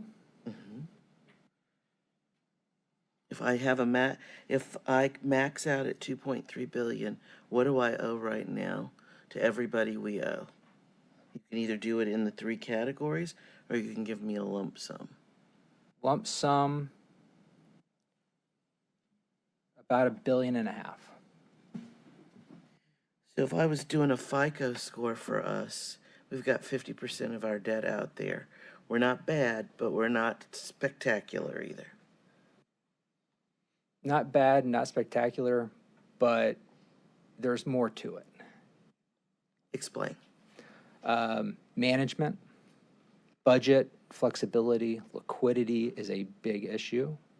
So everybody, not only is it how much debt you have, how much debt you have relative to everyone else, relative to your operations and your scope of operations. So looking at a single metric in isolation, while you can make a point on that, I think you need to broaden that out.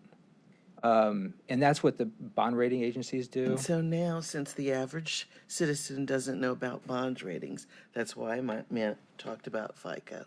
We go to bond ratings, which is what counties get instead of the FICO. So now, talk to us about that. So a hallmark of the county's bond ratings, of the credit rating of the county, has been adherence to policies, adherence to general fund policies, adherence to balancing budgets, and being able to demonstrate that historically.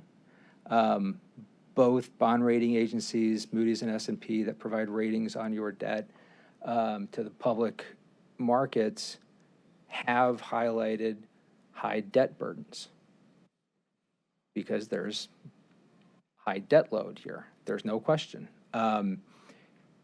But you've also historically captured what you need to capture on their scoring sheets and how they look at you from a budget flexibility management. That goes a long way. So it's just not one question or will the county repay its debt?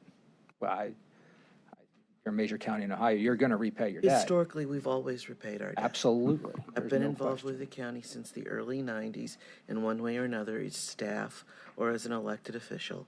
And so now we've had good, solid bond ratings. So what's our rating today? Your issuer rating, general obligation rating, that's how everybody kind of views credit profile for an issuer. What's your GO rating? What's your issuer rating? Moody's rates you AA2, which is the third rating. So AAA, AA1, AA2, which is the pretty good. Pretty good. Very good, actually. As I said, we're good, but we're not perfect. And S&P is AA. So they're AAA, AA plus, AA. So the same level. So good.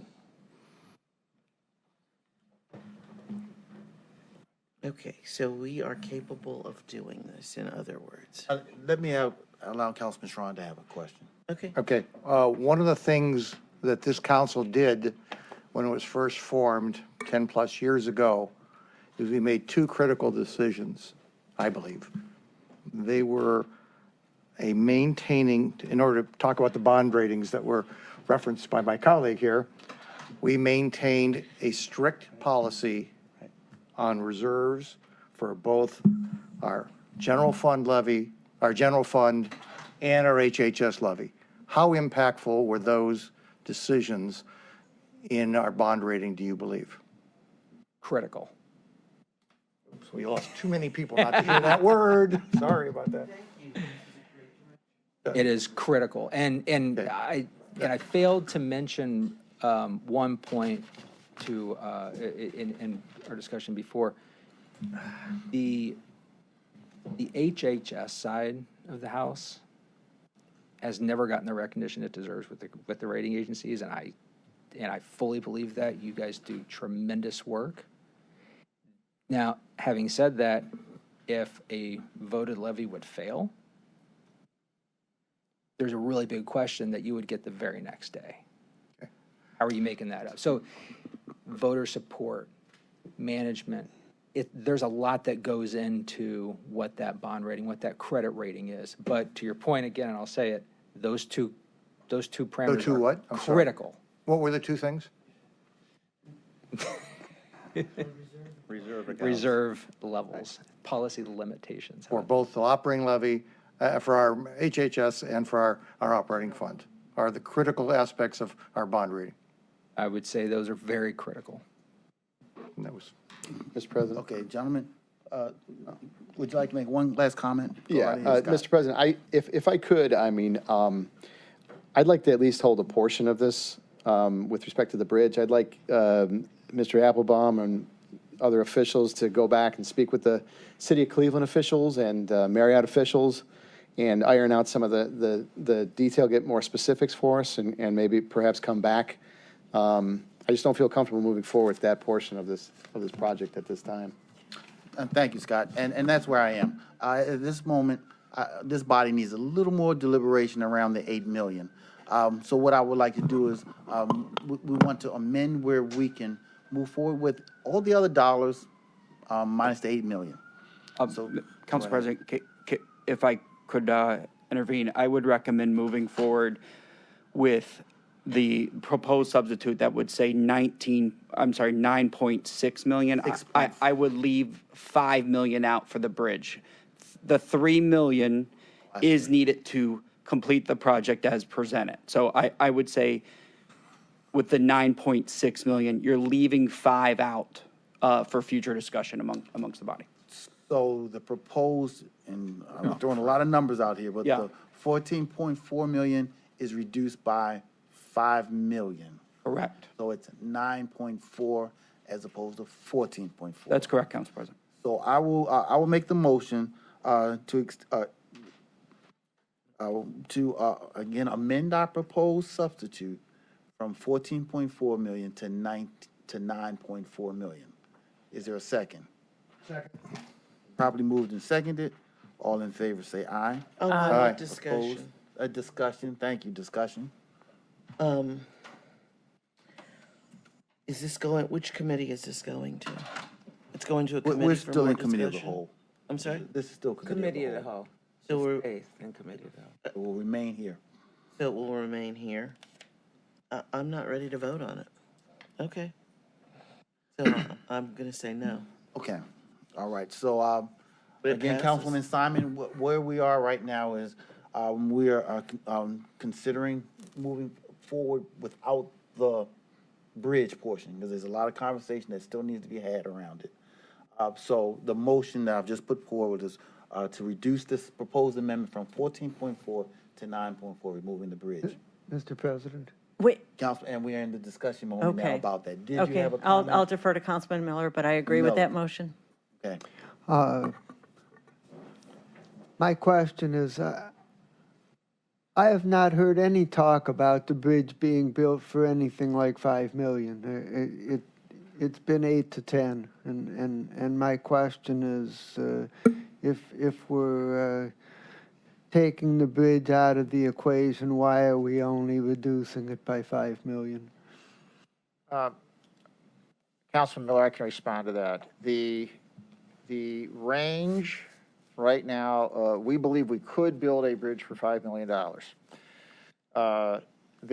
We have looked at a bunch of comparative bridges, and we could build a bridge for $5 million. And keep in mind, this is just what we're talking about is the county's component, well, that's to be negotiated. But there are pedestrian bridges that are extraordinarily fancy.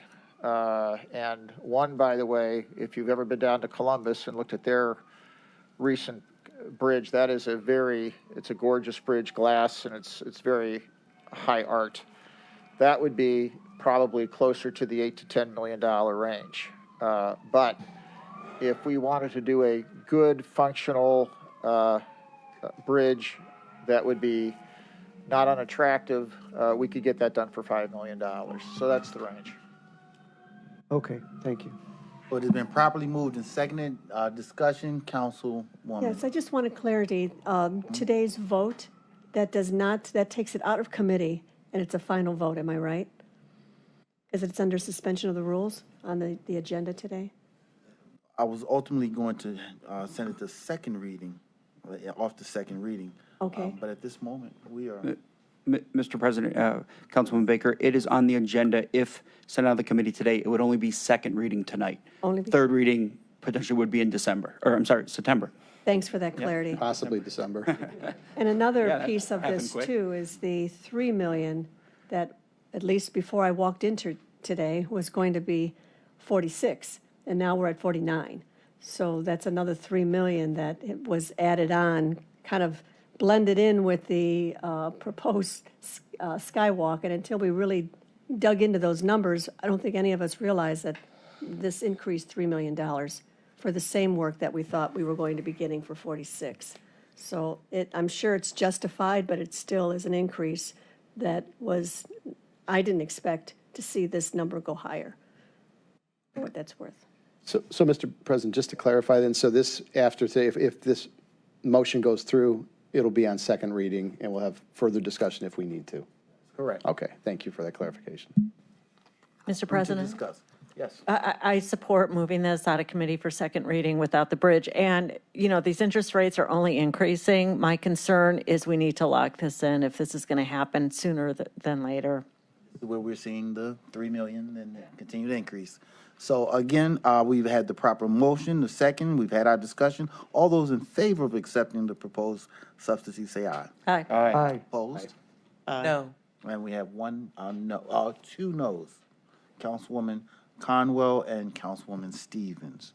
All right. Now with that, I'll make a motion that we refer this for second reading to the full council tonight for second reading. Properly seconded. All in favor say aye. Aye. Opposed? No. And again, the same two objections. All right. All right. Thank you.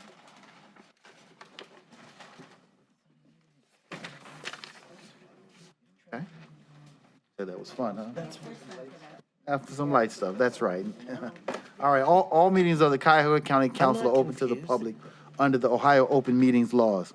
Under that law, council may go into executive session during a meeting for specifically authorized purposes. During executive session, council confers outside of the hearing of the public. Council may not make any decisions about any matters in executive session. All decisions are made in public. This afternoon, the council will go into executive session to discuss pending or imminent litigation and purchase or sale of property.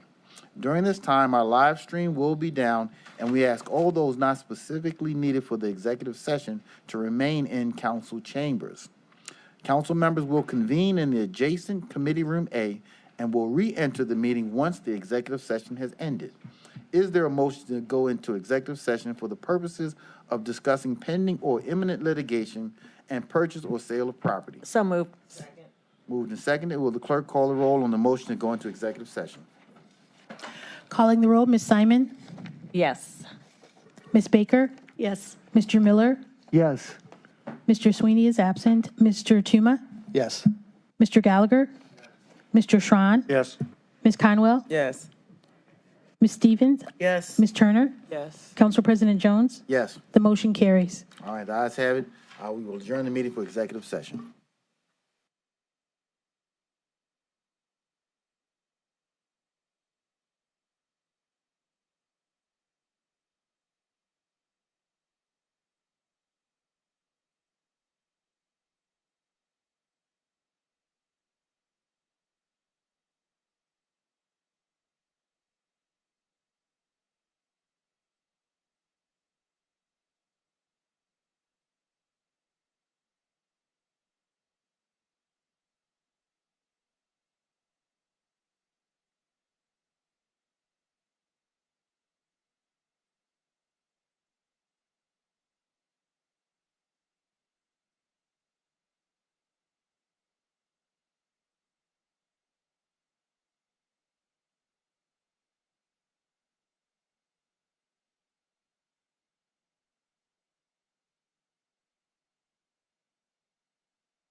Is there any miscellaneous business?